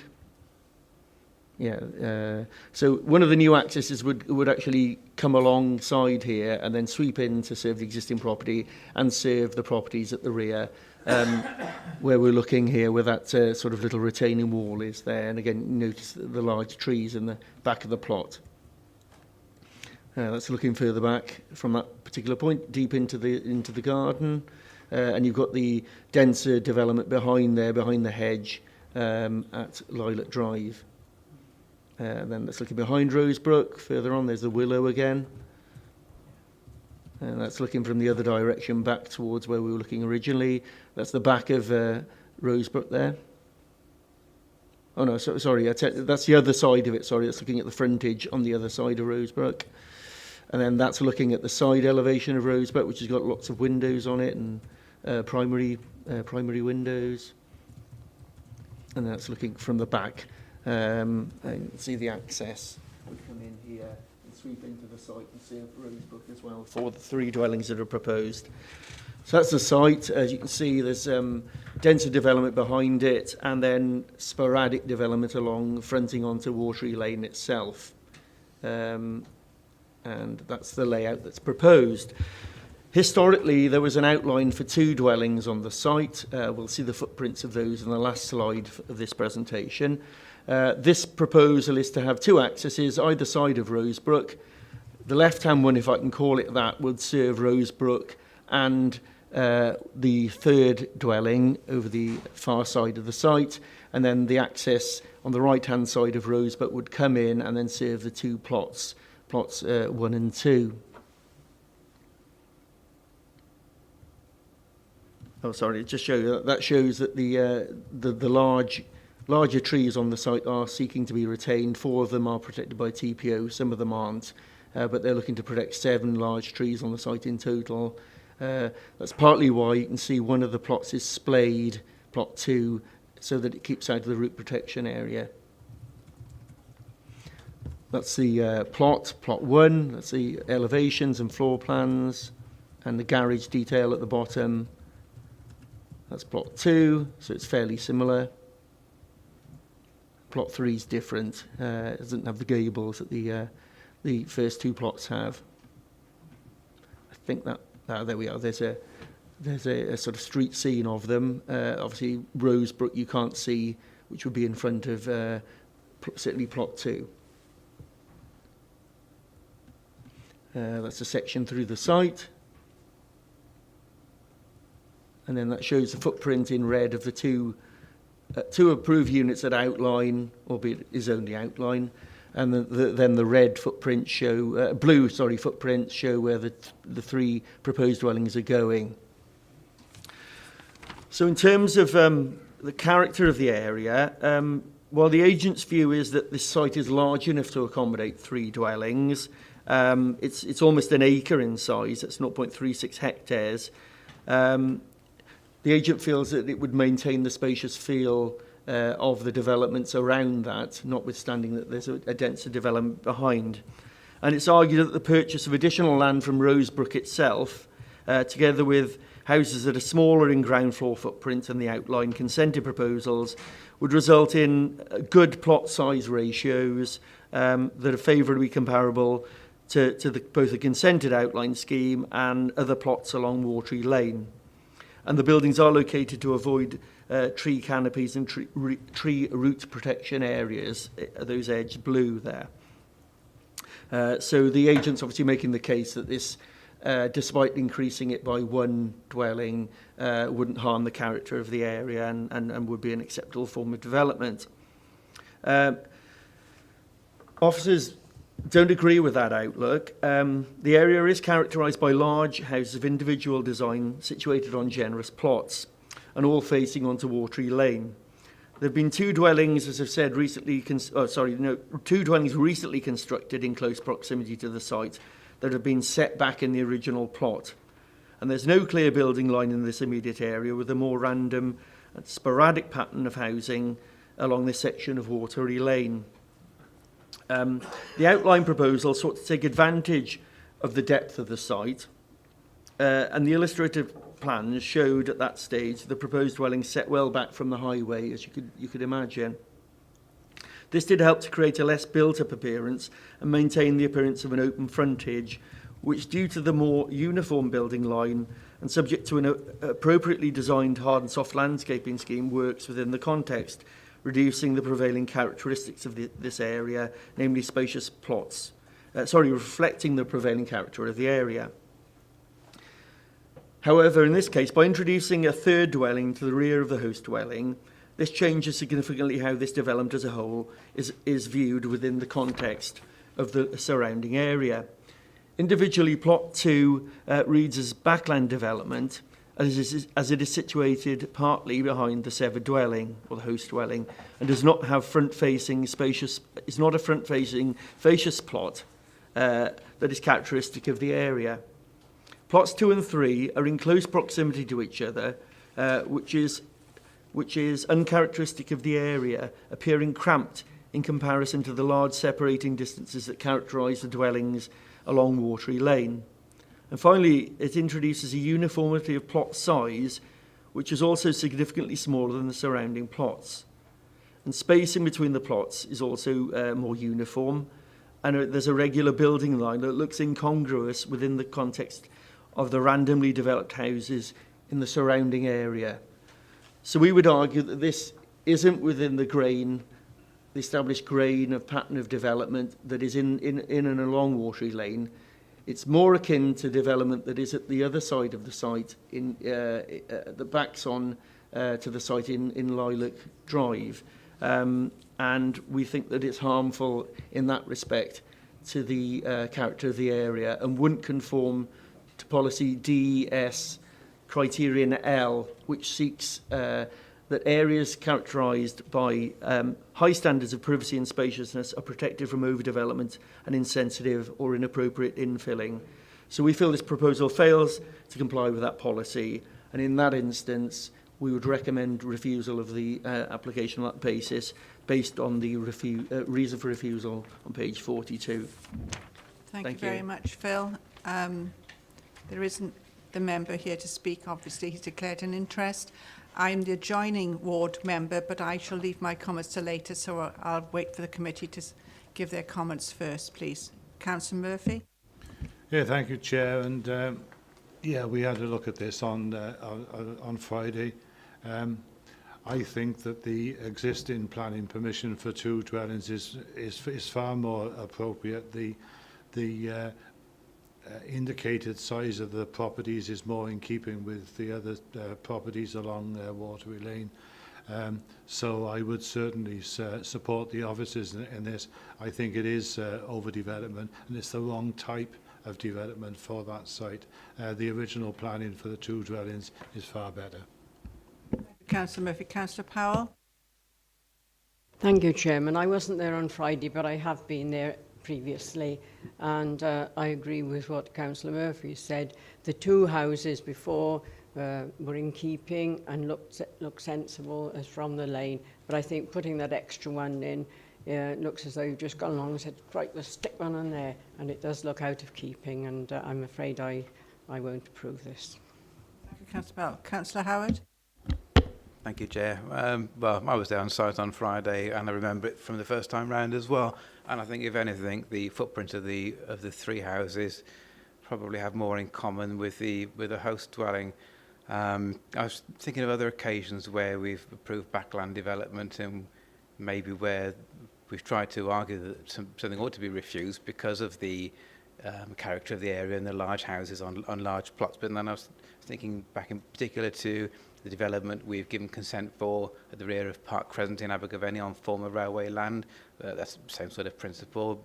what were large plots subdivided. I was trying to think where we went to in Monmouth, up in the Osbaston end. I think it was Highfield Crest or Highfield Road, where we've again subdivision of plots to the rear, smaller plots than this one, and one for a couple of houses that would have had far less amenity space. So I fail to see the harm. And the other thing I bear in mind, and just so I do read them, is the inspector's comments on Kaistori Avenue, the one that we all decided we wanted to refuse, and in particular the comment that given the distance from the public highway that he wouldn't read those as being part of the street scene in the same way that, you know, had it been closer. And I don't think, given that the post dwelling would be probably retain boundary features planting around its own curtilage, I think those would be pretty well screened from the road. And so on that basis, whilst I'd like to support the report, I really do fail to see the harm, and particularly when you consider that those houses would actually be closer to the denser development behind on the Rockfield estate than the host dwelling itself. So I'd move approval. Councillor Brown? Yeah, I think the fact that I think the reasons for refusal are on page 42, and it mentions about the design and the policy DES1, and I think it is important that we take account of the character of the area, and so that I will be supporting the officer's recommendations in this case. Thank you. Thank you, Madam Chair. Yeah, I have sympathy with what Councillor Howard has just said. If you look at the size of the plots and the footprints of the three dwellings on the plots, they all fit in reasonably well. I think the one of the dwellings takes up 28% of the area of the plot, and the other two are much less than that, 17, 18%. We've had this discussion over the years about plot sizes, etc. I don't see the harm of putting three here, and if the committee disagrees, it would be interesting to see what happens if this goes to appeal. So anyway. Thank you, Councillor Harris. Councillor Dovey? Thank you, Madam Chairman. Yeah, I'm in sympathy with Giles here. I looked at it as others have, and I don't think there is any way that the extra house can be accused of being squeezed in, if you like. The thing is, as well, because there is precedent from the inspectors, I suspect they would appeal this and probably get it approved. So I don't really see any point in trying to push water uphill. I'm quite happy with them as they are put up before us. Thank you, Councillor Dovey. Personally, when Councillor Howard said about the house in Raglan, that is in the middle of the village. Osbaston, there's a lot of housing all around it, but this is right on the edge of town, looking on to the open countryside, and they are very spacious plots along there. I know there's been a bit of an issue of flooding on the one area, and it's a very narrow lane to access down to it, as everybody realised on Friday when we visited there. And I think to put it against Lilac Drive, the other side, is completely different to where you would approach it from the lane itself. So I'm sorry, but I really could not support it, and I would also go with what the officers have suggested for a refusal. So I believe it's already been suggested for refusal, for approval by Councillor Howard, was it? And do you have a seconder for approval, please? Councillor Harris for approval, second of approval. Show of hands for approval.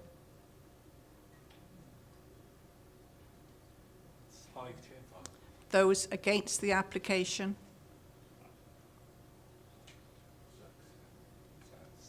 7. So that is decided for refusal. And maybe they will go to appeal, but that's up to the agents. Thank you very much for that. Go to page Abergavenny on page 45. This is application 01909 in Abergavenny.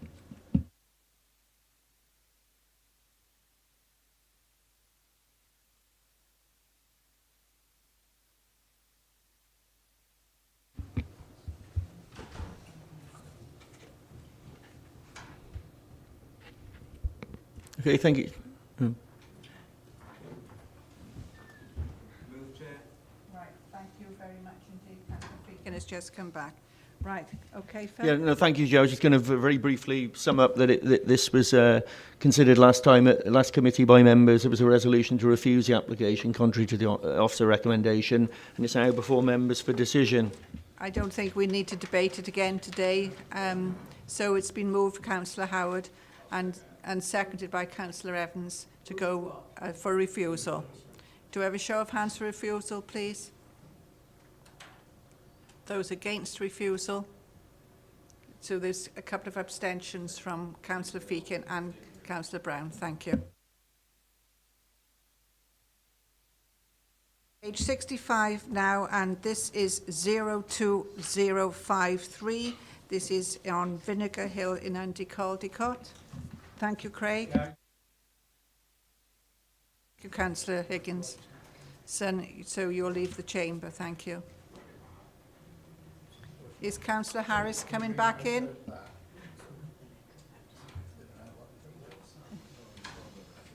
Yeah, you better go.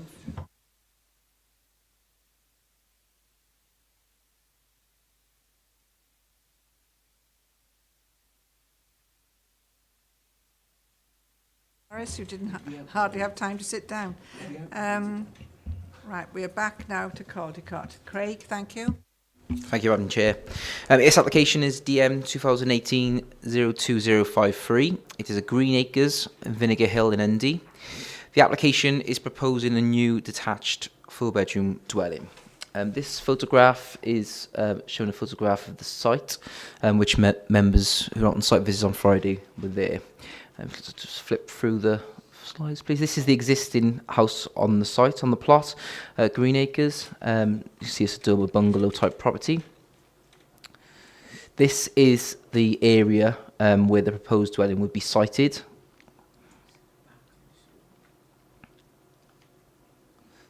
That is a picture from Celtic Close, looking over where the development goes. So that's the gable you can see there in the rear between the properties is the existing Green Acres property.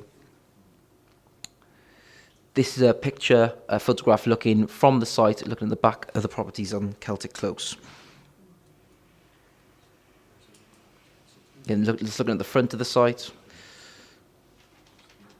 And this is the photograph looking at the properties along Celtic Close, with the dwelling would be sited roughly with the fences there was supposed to be proposed at the moment. Closer look at the site. This is the location plan. So you can see that the property, the existing Green Acres plot is all of that size, all the blue and all the red is the existing plot for Green Acres.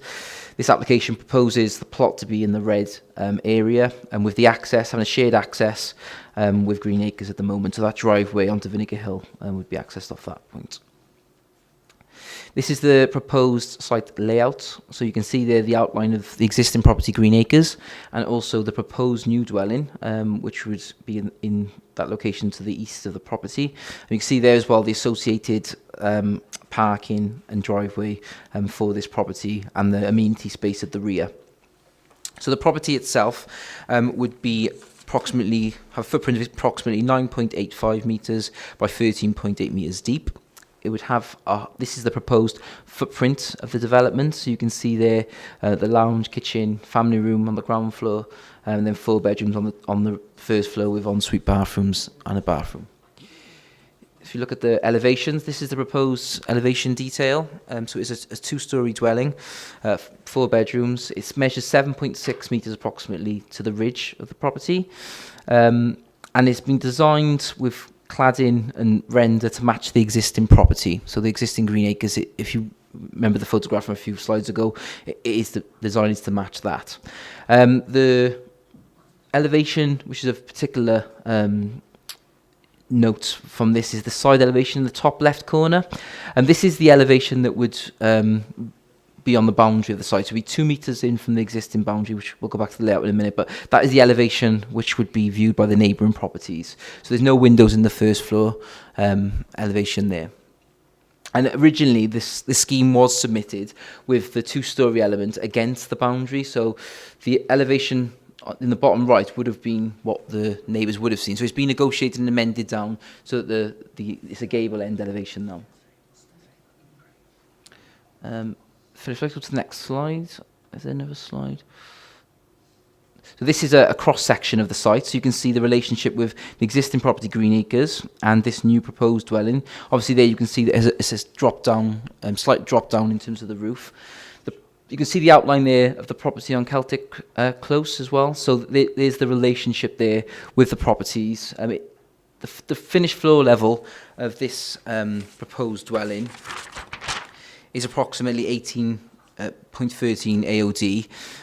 The existing properties on Celtic Close are lower, so approximately between 15 and 16 AOD. So there is a drop in levels there, and there's approximately 15, the minimum is 15.2 metres from the existing property and the proposed new dwelling. As outlined in the report, the site does lie within Megan Undy's development boundary, so the principle of residential development is acceptable. And we were looking at detailed material planning considerations when reviewing this proposed development as to whether it's acceptable in terms of design and the impact on the amenity. As outlined in the report, we feel that the design of the proposed dwelling is acceptable. It is similar to the existing property. It's considered to be of acceptable materials that tie in with that dwelling. In terms of the impact on amenity, the development dwelling will have an impact on the amenity of the neighbouring properties. It won't have an acceptable impact on privacy. There's no overriding windows looking directly from that side elevation. The windows on the front and rear of the proposed building would have oblique views. However, given the intervening distances and the topography, officers do consider that the impact on neighbouring properties is acceptable and wouldn't have an unacceptable impact on anybody's amenity to warrant refusing the application. One of the other objections in the application relates to the overbearing impact of the proposed development. If we go back to the elevations, Phil, as I previously said, that side elevation in the top left would be what the neighbouring properties would see. And members who were there on Friday, we stood in the neighbouring properties garden and looked up at where this proposed gable would be. And on balance, officers are of the opinion that it wouldn't have an unacceptable overbearing impact given the level of that gable and the amount you would see. If you would imagine a 2-metre fence and hedge, roughly where that top of that door is on that side elevation, the rest of that gable you'd see. So we do feel, given the distances and given the scale of the development, the impact on the neighbouring properties is acceptable as outlined in the report. So as outlined in the report, the application is recommended for approval. There were also some concerns with regards to highways access and the impact on Vinegar Hill and traffic movements. However, as outlined in section 6.2.4, the Council's Highways Officer has reviewed the proposed development and has not raised any objections. And given the amount of traffic movement by this one particular dwelling, it's not considered to be unacceptable. In terms of the affordable housing contribution, the applicants have agreed to sign into affordable housing contribution, but it is likely that it would be a self-build, so they would be exempt from any development, any payments. So for the rationale outlined within the report of Planning Committee, officers are recommended the application is approved, subject to the affordable housing contribution as outlined in the report. Thank you for all that detail indeed, Craig. Again, Councillor Murphy, this your area or neighbouring? No, this is my area. Right, that's okay. Right. Councillor Murphy then, please. Yeah, thank you, Chair. Craig, or whoever's, Phil, can you go back to the slide that just the sketch of the site with the elevations on that shows the staggered, the cross section, yeah.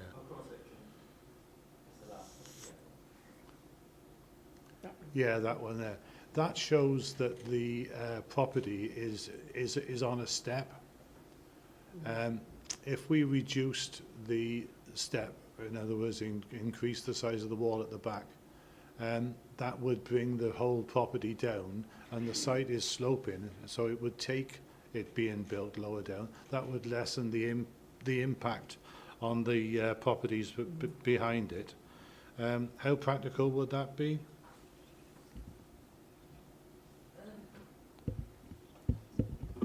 I suppose it could be done. I suppose we have to make a decision in terms of whether you think the proposed developments. I don't think it would take too much excavation.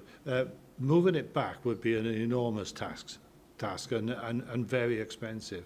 But as I say, if it came down, if you took that step away to take advantage of the slope on the site, you would then lessen the impact on the properties behind quite substantially.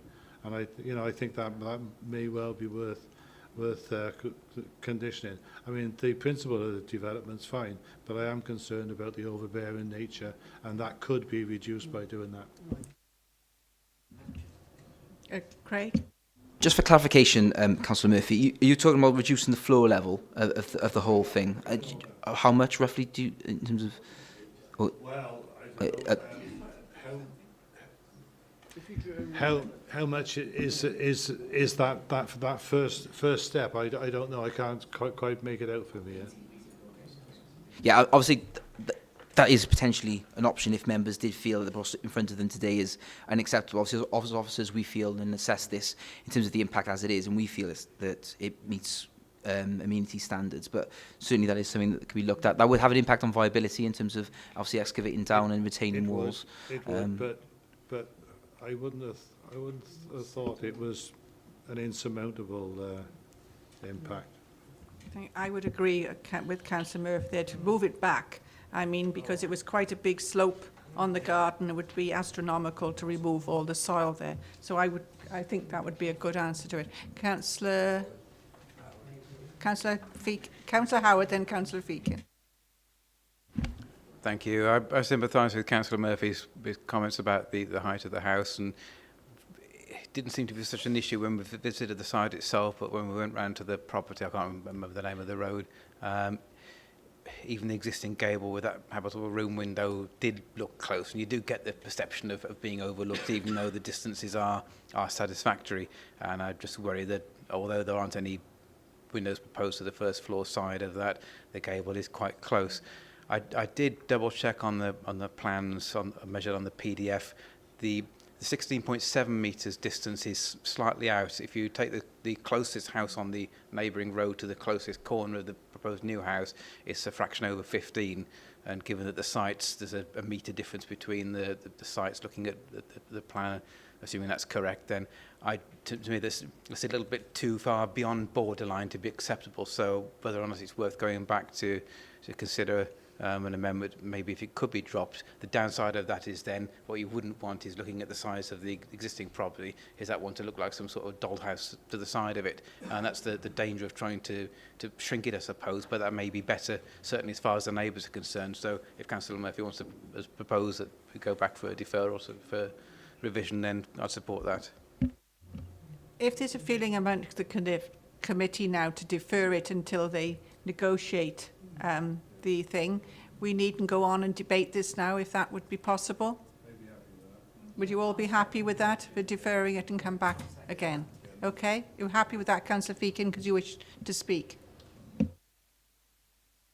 And it was only to propose deferral, in as much as that it would be substantially different to what we've got before us today, so I'd rather see it when it comes back, if it is the will of the committee.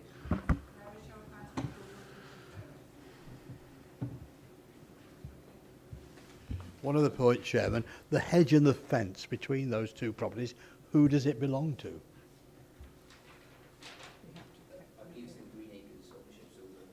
It would be in the...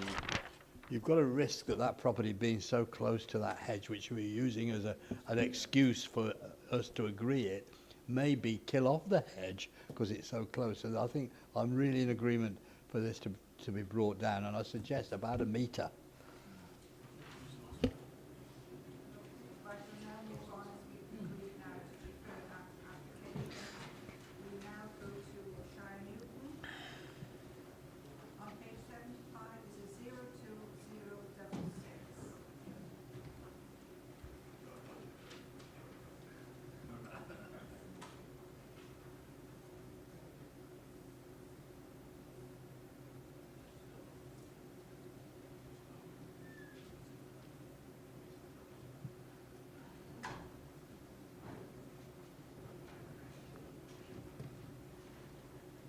Thank you, Madam Chair. Yeah, this application is DM 2018-02066. Sorry, Craig, Councillor Brown's got her hand up. Check something, obviously, with the legal officer. In the report, I've mentioned a number of concerns, but I think it's been looked at by legal before, you know, to say that basically you can mention concerns without it being a prejudicial matter. I think that's correct.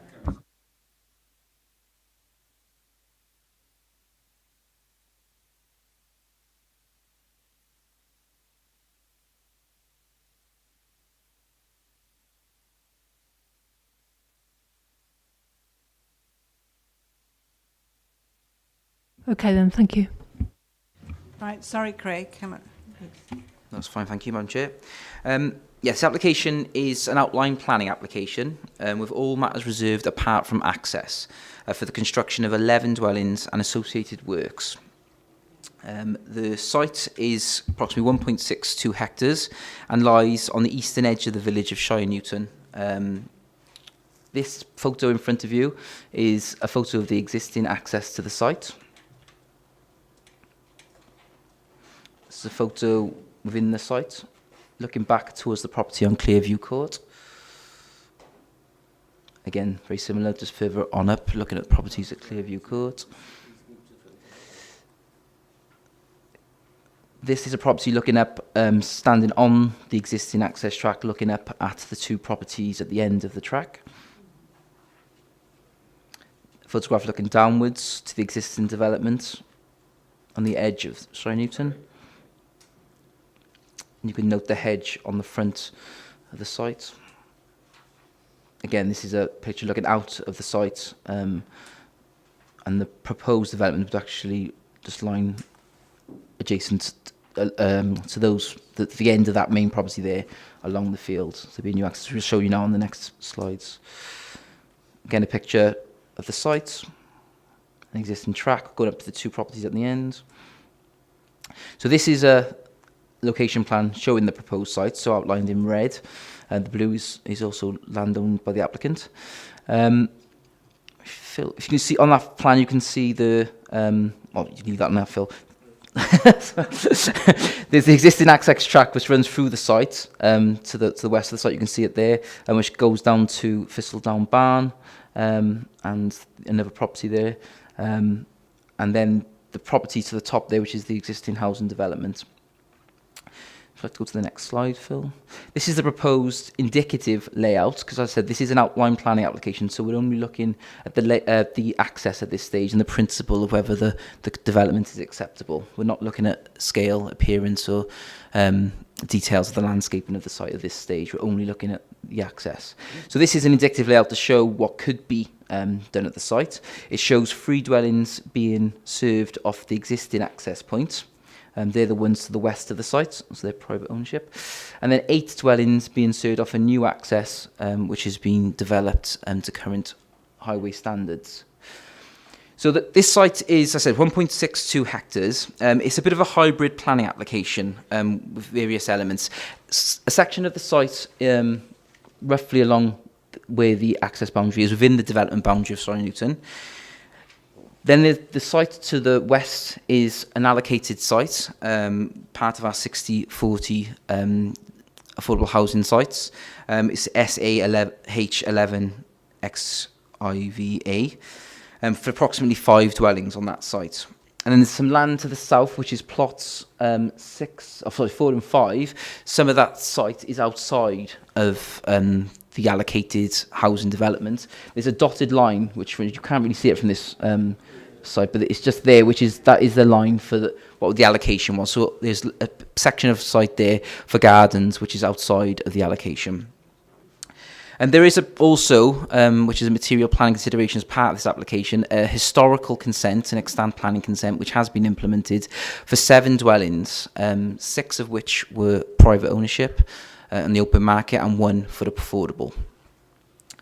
So this application is a bit of a hybrid planning application, as I said. So it's applying for 11 dwellings, 7 of which would be private market dwellings and 4 of which would be affordable on this indicative plan, which has been worked through with our housing colleagues, you can see that they would be sited the top of the site to 4 semi-detached dwellings, which is in this area there.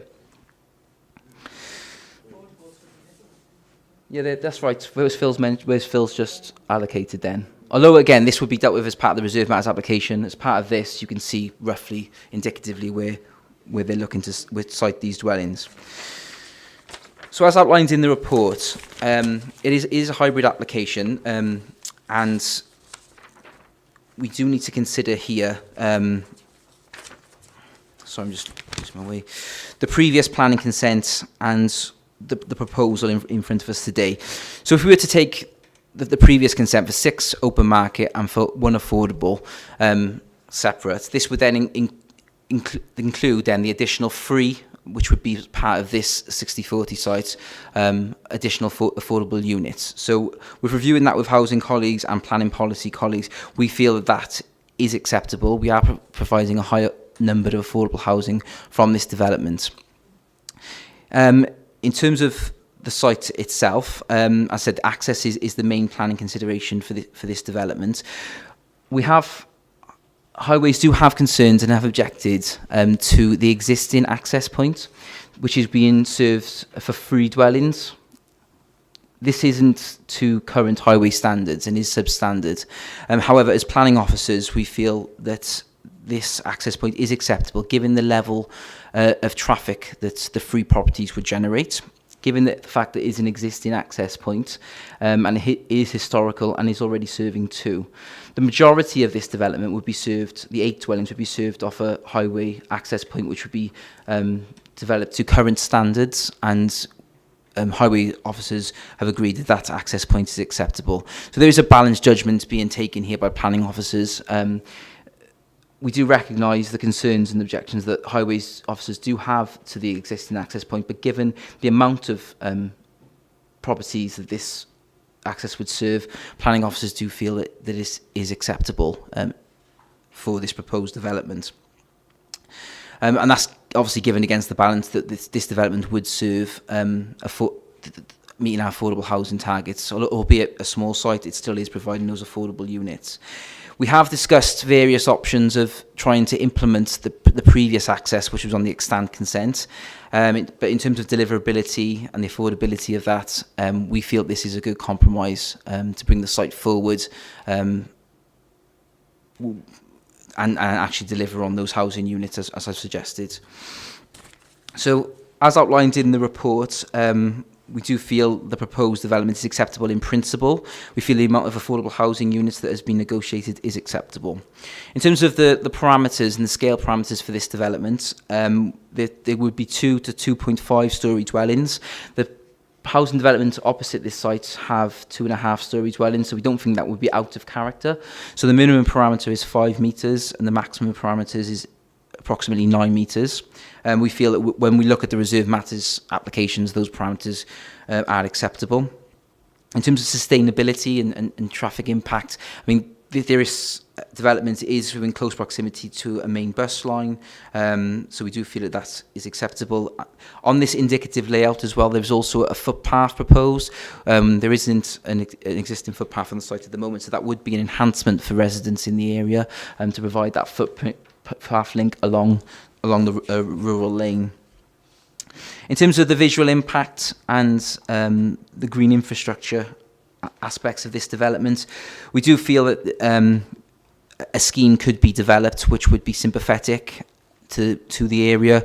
It would, although it's not outlined in this application because we're looking at the principle, we do feel that a good mature hedge could be developed along the boundary to have it a semi-rural boundary to Shire Newton, and a scheme could be designed which is similar to the one to the north of the site, which I think members on site on Friday did see the value of the quality of that development, and we would look to emulate that here. So the application is being recommended for approval. Also within the development, there is a request for Section 106 contributions, which have been negotiated with the developer. And again, we've looked at this in terms of the fact this is a hybrid planning application. So we don't usually ask for Section 106 requirements for 60/40 sites, because obviously we're looking to get the affordable housing requirements. So for this development, we're looking for contributions for 5 dwellings, which is the proportion of the site which we feel we can ask for it on. The local planning authority will be seeking a contribution of £4,173 per dwelling, so that's for the 5 dwellings, and that would be for improvements to the village play area at Shire Newton playing fields and for off-site recreation contributions. So there's a significant sum there as well to be put forward for Shire Newton community to develop their recreational activities. We have considered the objections that have been raised by the local residents in terms of the impact on traffic, access, and also the impact on amenity.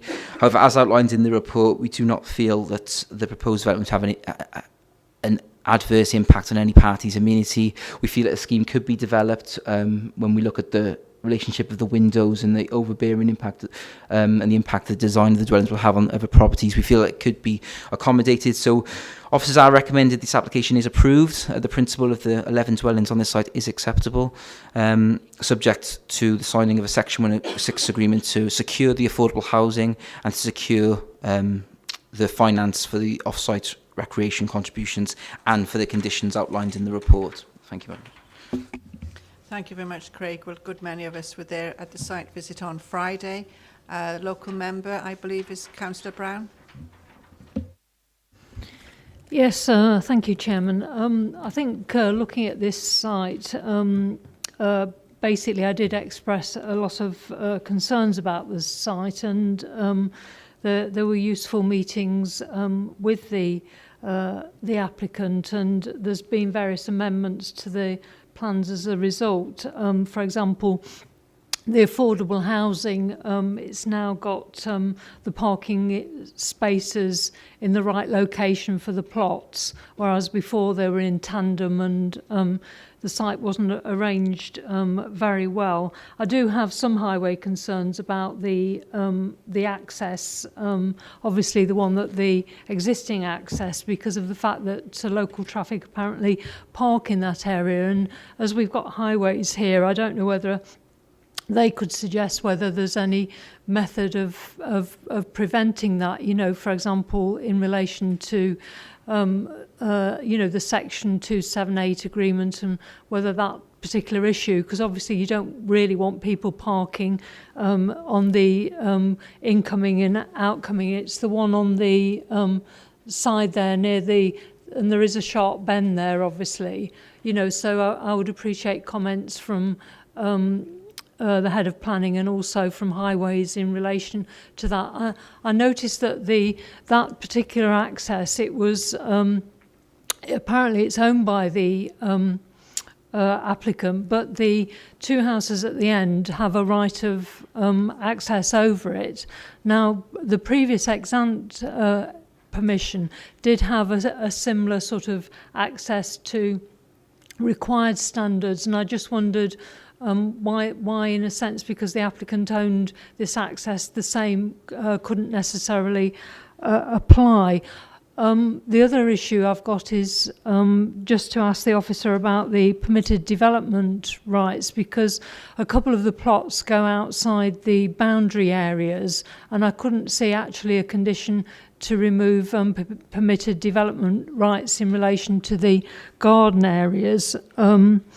And I think the other question is obviously the quality of materials, because the materials along there are of very good quality on the other side. They're different types of materials, but I understand that's probably a matter that's going to be left for reserved matters. But one of the questions that I wanted to ask about is to make sure that the height of the dwellings can be looked at the reserve stage. And the reason I'm saying that is that when I went on site, if you look at it wasn't something I noticed until we went out on Friday morning.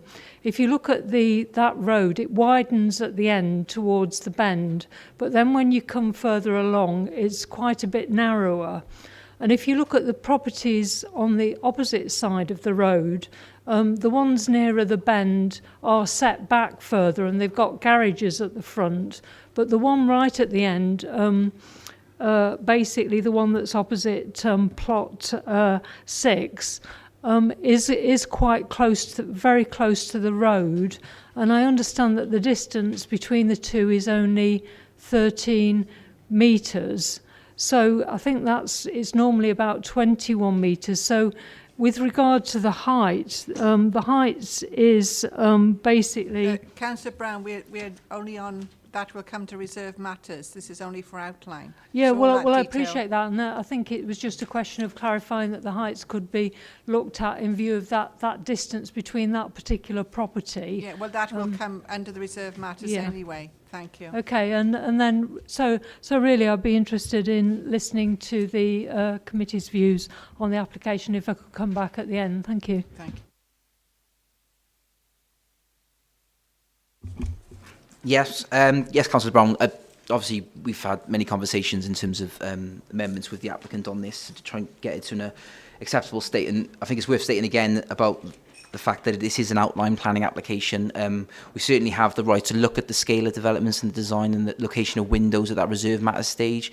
Obviously, the scale parameters that are proposed in this application would be set, and we can look at the scale of that. But yes, all those plots, plot 6, all those ones adjacent to and across the site, we can certainly look at that as part of the reserve matters application. The quality of materials, yes, again, that would be dealt with as part of the reserve matters application, and we can condition that, and we can even ask applicants to submit that as part of that application as well. In terms of the PD rights, that is something that I forgot to mention in my presentation, but something that I did pick up on earlier. We haven't had that condition, so that would be a condition to remove the PD rights of the plots outside of the allocation for outbuildings. Yeah, so we can add that to if members were keen were to vote this to approve this today, then we can certainly add that condition to remove PD rights for those plots. In terms of the existing access point and the realignment of the roads, there's been many conversations with the applicant about legal covenants on that site, with regards to the deliverability of this site and being able to realign it.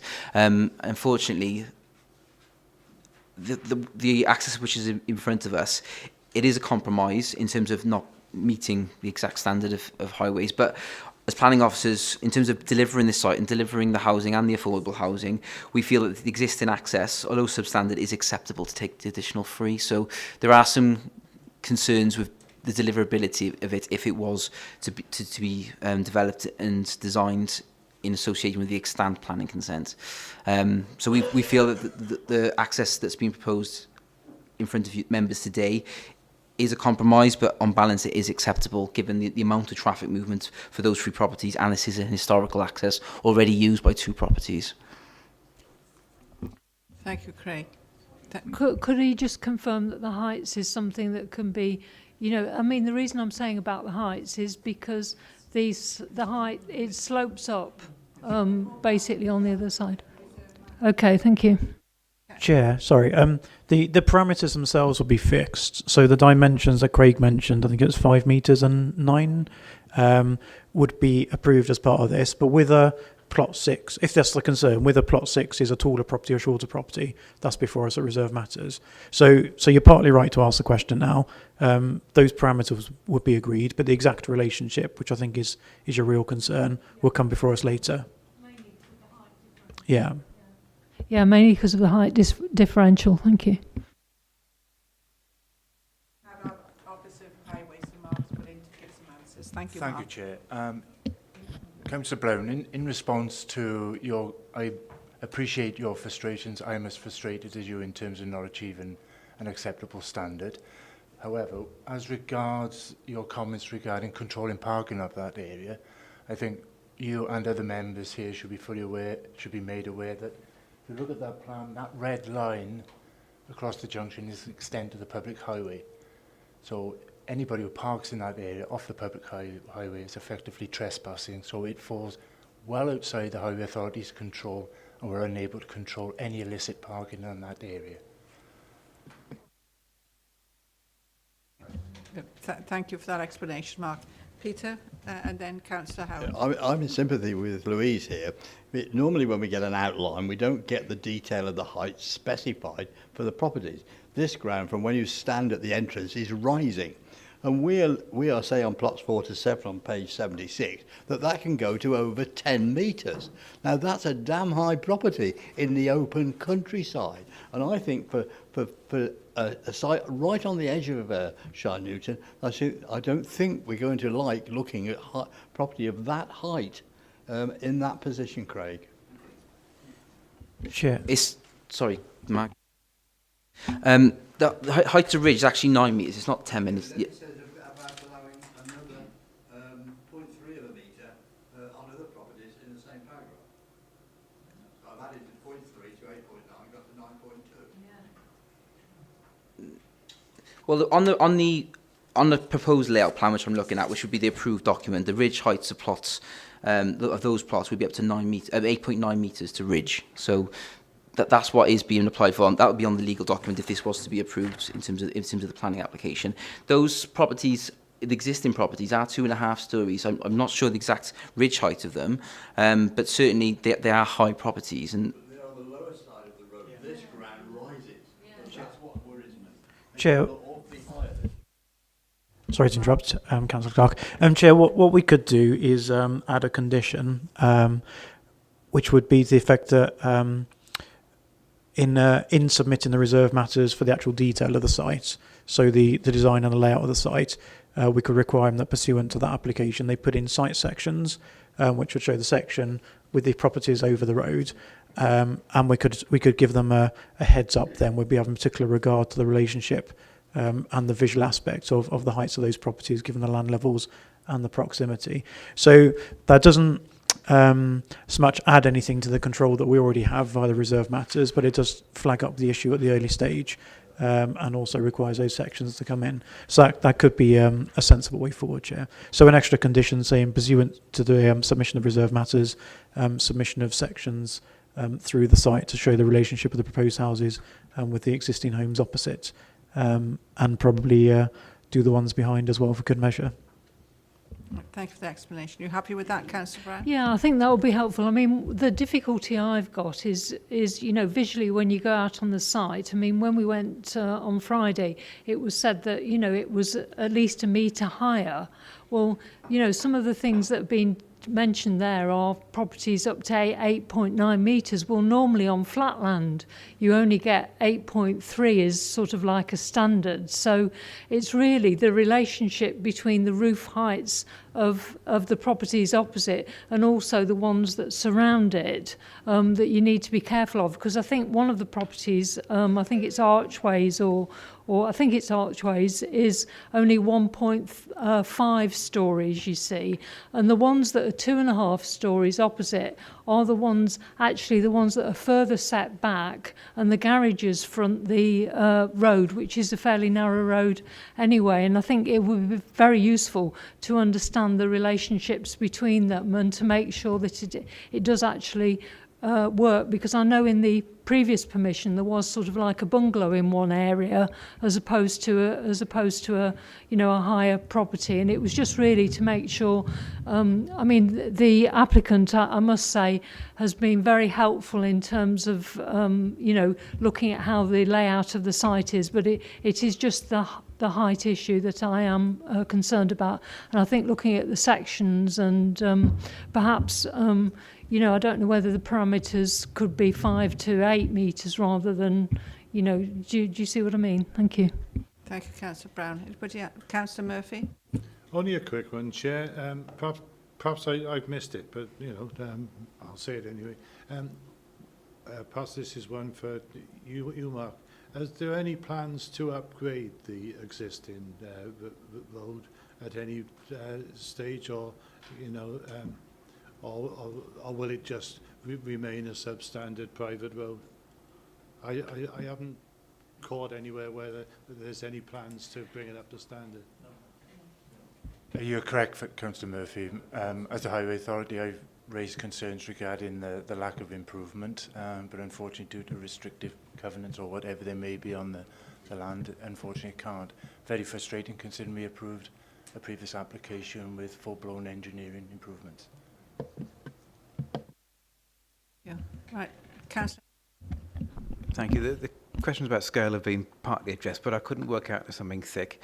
plots 7 and 8 are listed differently in the report and have different parameters, which, since they're shown as a pair of semis, puzzled me a bit, and I missed the obvious. But the other thing, again, plot 6, I wonder if, okay, appreciate layouts reserved, but it might be helpful to indicate maybe to the agent that ought to be dropped further to the south because of the potential for the impact on the houses on the opposite side of the road. And I think when I was looking at the plans, there's a fall in level. I think there's about 2 metres between the midpoint of the turning head and the existing highway. So there's going to have some retaining features, and they could be quite prominent to those properties.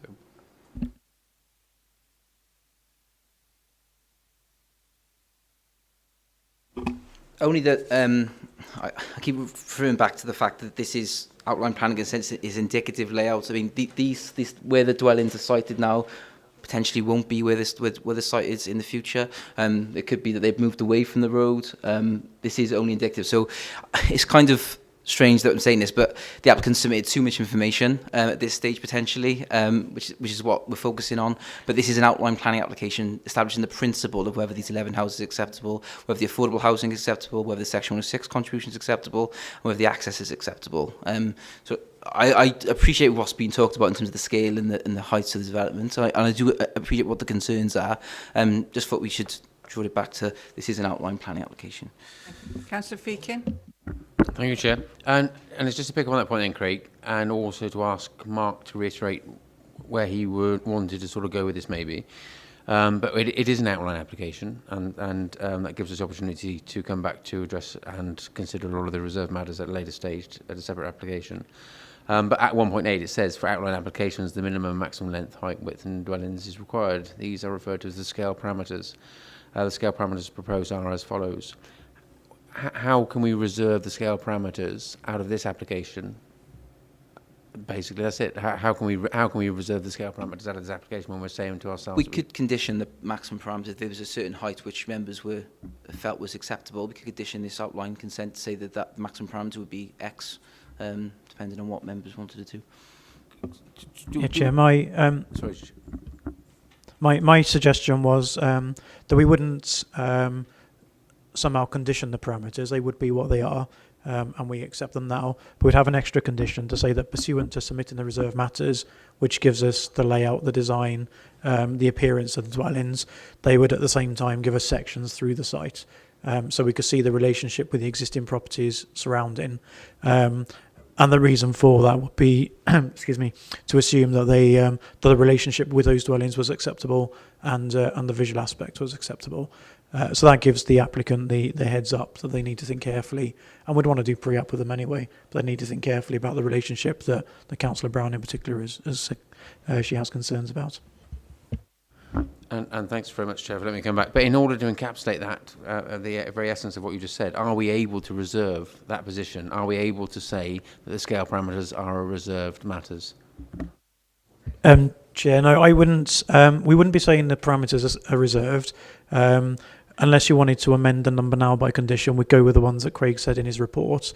The extra condition will flag up that we want these site sections through, and then when the reserve matter's in, if plot 6, as a layout currently stands, is 9.5 metres, and we have that section and we think that relationship is unacceptable, then we either negotiate or refuse the application. But we have that power at that second stage. This just preempts and flags up the committee's concern in advance. Councillor Howard. Just very quickly, going back to what I wondered if was an error in the report, 1.8.2 and 1.8.3, how can two houses that are shown as semis, albeit on the indicative layout plan, have different scale parameters? And all I'm keen to do is ensure a consent doesn't go out that has the wrong information on it. Because if those are the affordable houses, those two pairs of semis in the middle, then they should have the same dimensions.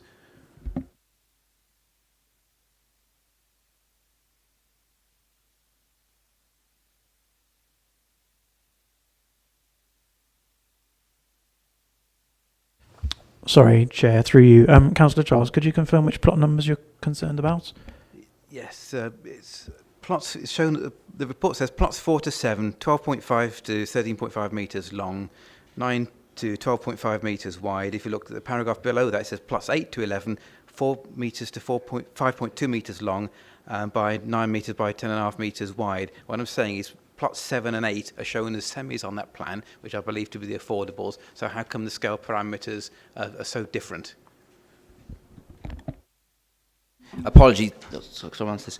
Apologies. There might be an error in the report in terms of what's been put on the site layout plan. There was an amendment, as Councillor Brown has alluded to. There was discussions with the applicant to change it from terrace properties to semis, and I think this is where the confusions lie. But plots, obviously 7 and 8, which is they would be of the same on the plan which is being considered by Planning Committee today. Plots 4 to 7 would all be up to 8.9 to the ridge, and 8 to 11 would be to the ridge, 8.9 to the ridge as well. So they are all the same on the approved plan. It might be that there's an error in the report there. Thank you. Apologies for that. Right, thank you. Do you want to quickly sum up now and move, Councillor Brown? Yeah, I think, I mean, on the whole, I think if we've got a condition to make sure that we don't, I mean, I'd be happy with saying that the parameters were between 5 metres and 8 metres in view of the fact that it's, even at the bottom of the site, it's 1 metres higher than the road itself. I don't know if that's possible, because obviously we're talking about the relationship between the properties as well. I don't know whether that condition could be added. I mean, there are positives from this site in terms of the affordable housing and, you know, the fact that the applicant has amended the site and made the parking better and so forth. And, you know, I think on the whole, I think that that it's a reasonable site, but I do have some concerns. But as long as I've got reassurance that the relationship between the heights of the properties and so forth is something that can be looked at in relation to each plot on the reserve side, and that we've got the PDF rights, which isn't actually listed as a condition at the end, then I think it could go ahead for approval. It's not an ideal site in terms of the narrowness of the road and the highways concerns, but I think there are, because of the existing site, it sounds like the rights of access over it. My understanding is that it's not something that can be looked at again. So unfortunately, the site is as it is. I mean, whether the applicant can do anything, because it is a private drive, because the highways people have pointed out that it can't be looked at on the highway side because the actual road up to that existing site is private. I mean, whether they could put, you know, something simple like bollards to prevent parking there, because obviously that there is an issue of parking there. Councillor, I think we've discussed this long enough. Could you please move the application? Yeah. Well, I'll move it with approval on the basis that the officer concerned covers those particular aspects. Thank you. So, Chair, to clarify, it's permitted development rights removed for outbuildings on the bits outside of the development plan boundary, and the condition I was talking about, which is the sections pursuant to the reserve matters. All that stated clearly now. You move approval. And do you have a seconder for approval, please? Councillor Howard approves. Could I have a show of hands for approval, please? No. Thank you very much.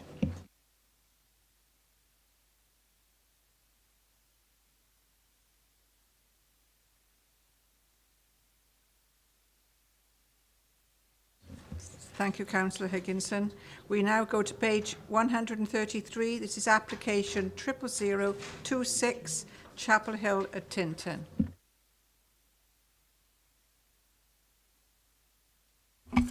Thank you, Madam Chair. Yes, this application is a site on Glenwood Lane, Chapel Hill in Tintern. The application is for a new dwelling with associated triple garage. If we look at the photographs, this is a site from the lane below the site. Not a very good photograph, that one, but this is a photograph on the site. Next one, Phil. Members on site on Friday would have noticed how difficult this site is in terms of the topography and the steepness in terms of the valley. This is a photograph looking down the site, looking at the properties down the lane.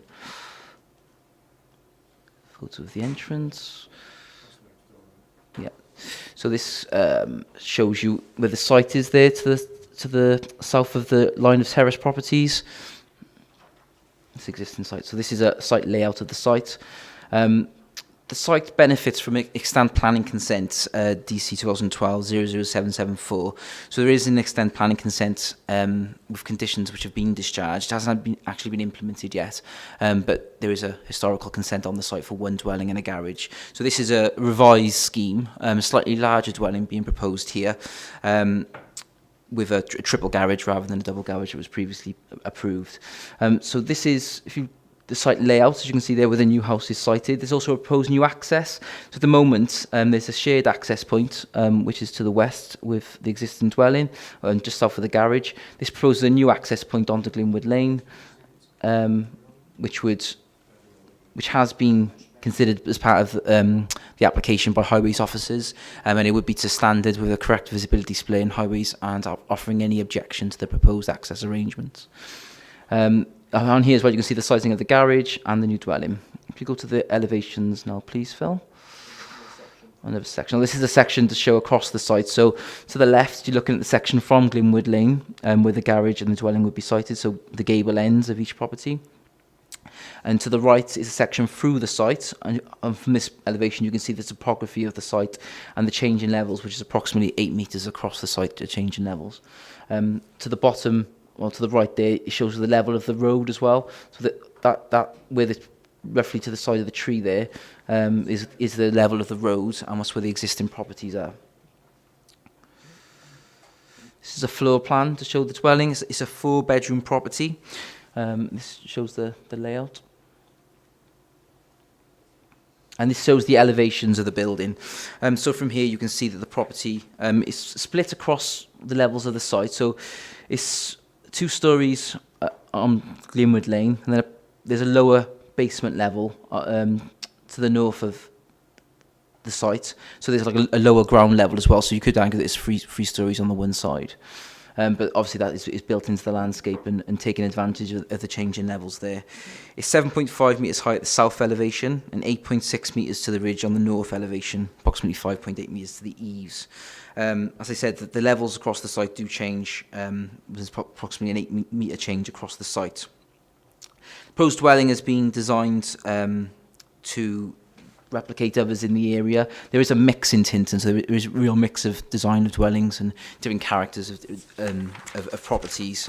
And the proposed materials would be render, cladding, artificial slate for the roof. Obviously you can see there's UPVC openings as well along the site. So the sites, as I said, there is a historical planning consent for development at the site. It lies within the settlement of Tinton, therefore the principle of development is generally acceptable, and as I say, there is a fallback position allowing for the dwelling.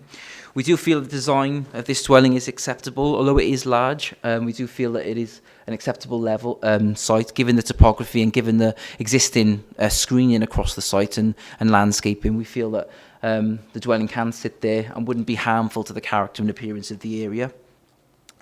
It does lie just outside of the conservation area, but we do not feel this development would have an adverse impact on views in and out of the conservation area. In terms of the highways impact, there's been a number of objections raised in relation to Glenwood Lane, and as members would have seen on Friday, the access is tight with regards to the narrowing of the lane, but this proposed access is to current standards. The visibility displays are acceptable, and Highways have no objections to the development. Therefore, as officers, we are recommending the access is acceptable. And obviously, the amount of traffic movement would also be relatively limited, given that this is only for one dwelling, and the extent planning consent also.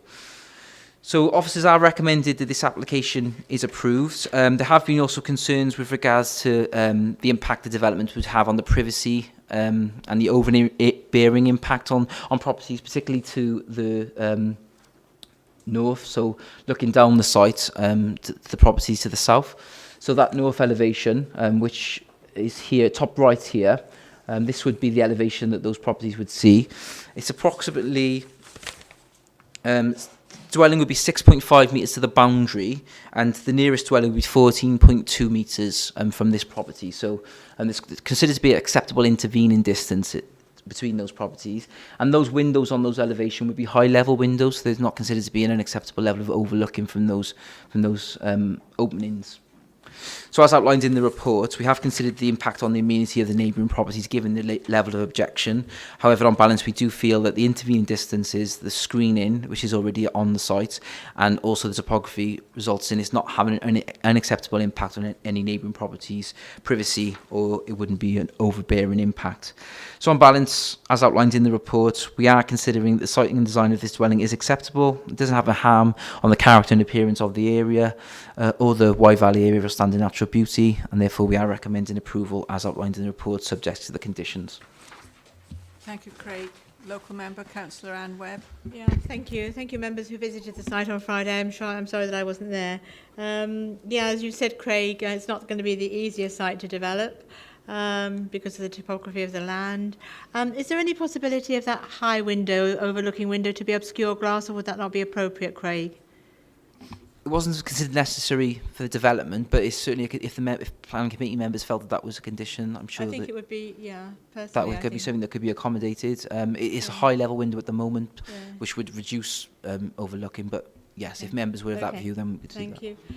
There's lots of conditions to comply with before commencement, and some informative notes which are also quite very appropriate, and I thank you for the work that you've done on that, and I would have no problem in recommending it for approval, bearing in mind that it's also has previous approval on the site anyway. Thank you very much. Thank you, Craig. Thank you, Councillor Webb, but it certainly is going to be challenging in itself to be... I was going to say perhaps we could make sure that we visit this site when it's built on our planning tour. Pardon?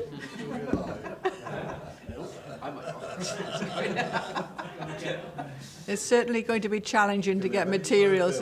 Yes. Anyway, thank you. Comments from anyone else in the committee, please? Councillor Murphy. Just second the proposal for approval. Anybody else wish to comment? Councillor Howard? Just briefly, I don't like it. I don't think the north elevation is very well articulated, and when I'm looking at the layout plan, all it shows is existing hedgerow shown at the bottom of the site. No mention of trees or provide any screening. It just says trimmed and thinned as necessary, and I think that's going to be very prominent, and whilst there might not be any overlooking because of the high level windows, I think that mass is going to be quite dominating of the outlook from the front of the bungalow, so I won't be supporting it. Thank you, Councillor Howard. So you've moved approval, Councillor Webb, and seconded by Councillor Murphy. A show of hands, please, for approval. Those against the application? Thank you very much indeed. It's therefore carried. We now go to page 143. Yeah, that's all right. And this is... Sorry, 00450 Seven View Caldecott. This is Renew. Sorry, Chair. We were just discussing then the previous decision. That was with the obscure glazed window. Yeah. Thank you, Chair. 118, yeah. Yeah. Yeah. On page 143. This is in Caldecott. Okay. Thank you, Chair. Yeah, this is a site we visited last Friday. It's one that members visited in the dim and distant past back in 2012 when it originally had outline planning permission. It's a site off Seven View. That's the access road running up to it. There's a bungalow already there on the left-hand side, and this is the plot the other side of it. So if we just have a look further at the photographs, it's occupied by a garage which serves one of the terrace properties taken from behind where this photo is taken. And that's looking back at the terraces. So it's effectively the front curtilage of one of those properties opposite. We've also got rear gardens as well. So it's a slightly unusual situation. It will be, that's looking into the plot. So you've got properties along each side of it. That's existing properties there. Will be only a bungalow, so it shouldn't cause any overlooking of those properties. In fact, it's more likely to be overlooked rather than overlooking itself. And that's the access to it from Main Road in Caldecott. If you remember, there's a chip shop on the main road, and you come down that access. You've got the Labour Club to the right-hand side, and then you turn the corner to the left here as we're looking to get up to the site. That's it in context. So that was the view we just looked at, looking back that way. Chip shop in the corner, Labour Club there, coming to the site there. And then that's the site in context again. And that's looking back at the 2012 application, how an indicative layout of the development with 2 parking spaces at the front for the host property number 5, and then an access into the plot with a turning area and parking in this area coming back out in that direction. There is objection from Highways. I think it's to do with the nature of the access leading up to it. But we did look at that in the past, and we feel on balance that, again, it's acceptable in highway safety terms, and shouldn't lead to significant increase in traffic movements, given it's only for 1 additional dwelling unit. So we would recommend renewal of the outline planning permission. Thank you. Thank you. The access is to a garage that's already there anyway, isn't it? Yeah. Yeah. Peter? I'd like to move, Chairman. Anybody else wish to comment? It's been moved. Councillor Feakin? Right. Just on the affordable housing calculator, if it may not work with this case, the affordable housing contribution. Phil? Well, the applicant has agreed. Whether it ends up being built and us receiving any money is a matter then for the developer afterwards, because obviously the landowner will sign up to the affordable housing contribution, but whether that site is actually viable to produce an X amount, it may be tested at viability stage down the line when they come in with the reserve matters, or indeed if they come in with a full application, which they wouldn't be able to test it reserve matters, would they, because it's signed up. Could be a self-build as well, in which case they would be exempt as well. It's been moved by Councillor Clark for approval, seconded by Councillor Feakin. Show of hands for approval, please. That's unanimous, John. Right, thank you. That's unanimous. That's carried. We now go on to application 00333, and this is in Caldicot again. Yes, again, this was one we looked at on Friday at the site visits. The fence is in situ. It's there at number 3 Cannon Lane. There's concern from residents that it obscures forward visibility as you come round the bend. We had a good look at it on site, and our view is that it doesn't obscure forward visibility. It's been reduced from its original height down to 0.8 of a metre. I think it's 2.5 feet. And you can certainly see over that in a normal vehicle. And in fact, if PD rights hadn't been removed in this area for enclosures at the front of the properties, you could build a fence up to 1 metre high there without planning permission. I think, and the reason it's been removed, I think, was more to do with the visual amenity aspects of the estate rather than highway safety aspects. So it was to do with protecting visual harm rather than highway safety and pedestrian safety, which is what seems to be the main concerns of local residents. So now it's been reduced. We feel it's acceptable, subject to conditions in the report, to paint it a darker green colour to make it blend in with the wider area. So we would recommend approval for the retention of that fence. Councillor Murphy? Yeah, thank you, Chair. I've been in receipt of quite a lot of emails about this from local residents. One of the problems they had was the fact that we turned up in a minibus and then got out and walked it. They're also aware of the fact that I drive a 4x4. The point of all of that is that we all looked at it from a height greater than a lot of vehicles do. So on Saturday morning, I drove my wife's car, which is about as low as you can possibly get. It's a Mercedes sports car. I could potentially see a benefit if that last panel came down just a tiny bit, but it's only sort of 5 or 6 inches above the existing hedge height anyway, and if that hedge was allowed to grow, we wouldn't be able to do anything about it. On Saturday, there was a further obstruction to the view, in that just beyond the fence there was a vehicle parked, and that caused far more of obstruction to the view than anything else. So I do still recognise local residents' concerns. I really do understand where they're coming from, but I certainly think that this is one that we have to support now. If the applicant voluntarily brought it down another 6 inches, that would be a real bonus. Thank you, Councillor Murphy. I think Matthew is the first one to comment, then Councillor Harris, and then Councillor Howard.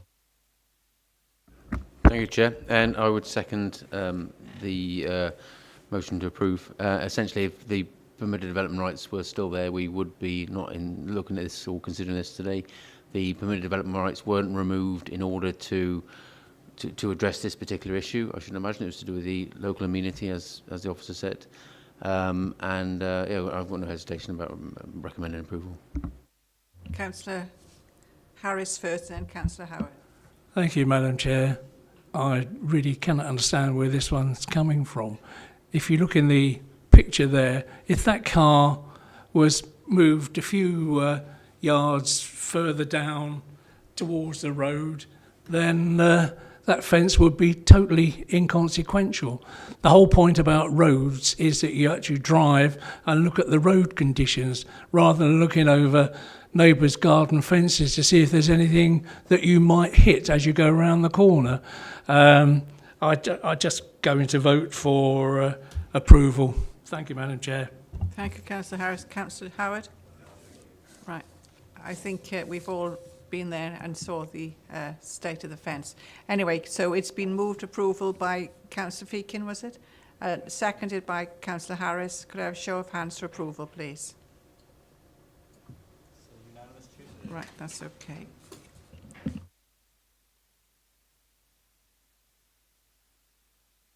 We go now to page 155. This is application 00352, Baker Street, Abergavenny.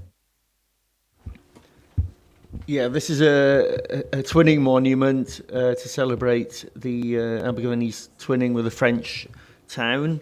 It's already in place, as I understand it, which I didn't appreciate until this morning. I just run through the slides. That's dots there, shows where it is. Members will be aware that that's the cinema, which is marked as hall there, and this is that little square public open space next to it, which has got some landscaping and a bench on it and a telephone box, I think. So the dot shows where it is, and that's a representation of what it looks like. I understand it looks nicer than that, but I haven't seen it myself, but it is in situ. So effectively it's a retention of the commemorative sculpture proposal, which, well, there is the hen and chicks. There is the hen and chicks in Abergavenny, isn't there? So, 30 years, yeah. So we would recommend approval. Are you going to wait till the chicken lays the egg, is it? Councillor Feakin? No, it...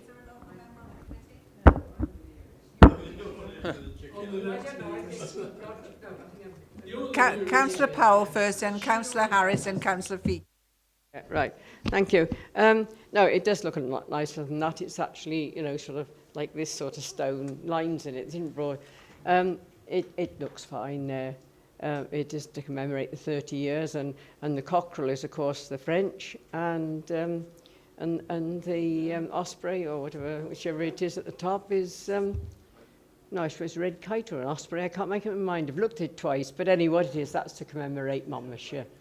So I recommend approval. Councillor Harris? I don't really like us. We're going to move it. Hardly second that. It would be fascinating if it actually looked like that. It would be very interesting, but it's there. And the French were over a couple of weeks ago, and I'm sure they'll be very happy that we approve this and leave it where it is. Thank you, Councillor Feakin. Thank you, Chair. And only as a technical point, if it's already there, surely this should be a retrospective application and not an application. And if it is, could we not simply add that word into this application so that we don't fall foul of our own rules? We can do. It is what it is, I guess. Yeah. There would be no point putting it that they have to build it within 5 years condition. So we'll have a look at that. Councillor Harris? It's only to say that it needed to be there so that the French could actually be there when it was unveiled. So there's no point in taking it away and bringing it back again. Anybody else wish to comment now? No more comments? So it's been moved by Councillor Powell for approval, and we have a seconder by Councillor Harris. Show of hands for approval, please. Right, thank you very much. Woodstock Way, this is application 00362, Caldecott Library, Woodstock Way. Okay, yeah, thank you, Chair. Yeah, it's just to make some minor changes to the library on Woodstock Way. It's all part of the broader scheme to regenerate the centre of Caldecott. It's shown the existing building, which you're all very familiar with, I'm sure, from other visits to the town. That's it, and obviously next to the Asda Superstore and the town centre to the north, and that's existing. That's existing. So it shows some of the changes that are proposed. There's going to be a bigger entrance feature and some brise soleil, some shading for the glazing, which will go in there. Let's just have a look. So there'll be a much better entrance, a more legible building then once you're able to see far more clearly where the entrance is. And there'll also be some internal layout changes to provide a better offer for the public once they're in there. Oh, right, sorry, gone past that. That's certainly not that site, is it? So, yeah, we'd recommend approval of these minor changes to the building, but significant improvements for the user. Thank you, Phil. Chepstow area? Caldecott, sorry. Don't mention that name, it's a Caldecott area. And it's a significant improvement on what's there, I would suggest, and will enhance the town centre, and I move approval as the local member. Thank you. Thank you, Councillor Davids. And it's seconded by Councillor Feakin, unless there's any debate. You want to comment first, please? Thank you, Chair. Not to hog this limelight over it, but only to say that a couple of these applications are obviously coming before us because they're ours or they're a council-owned building.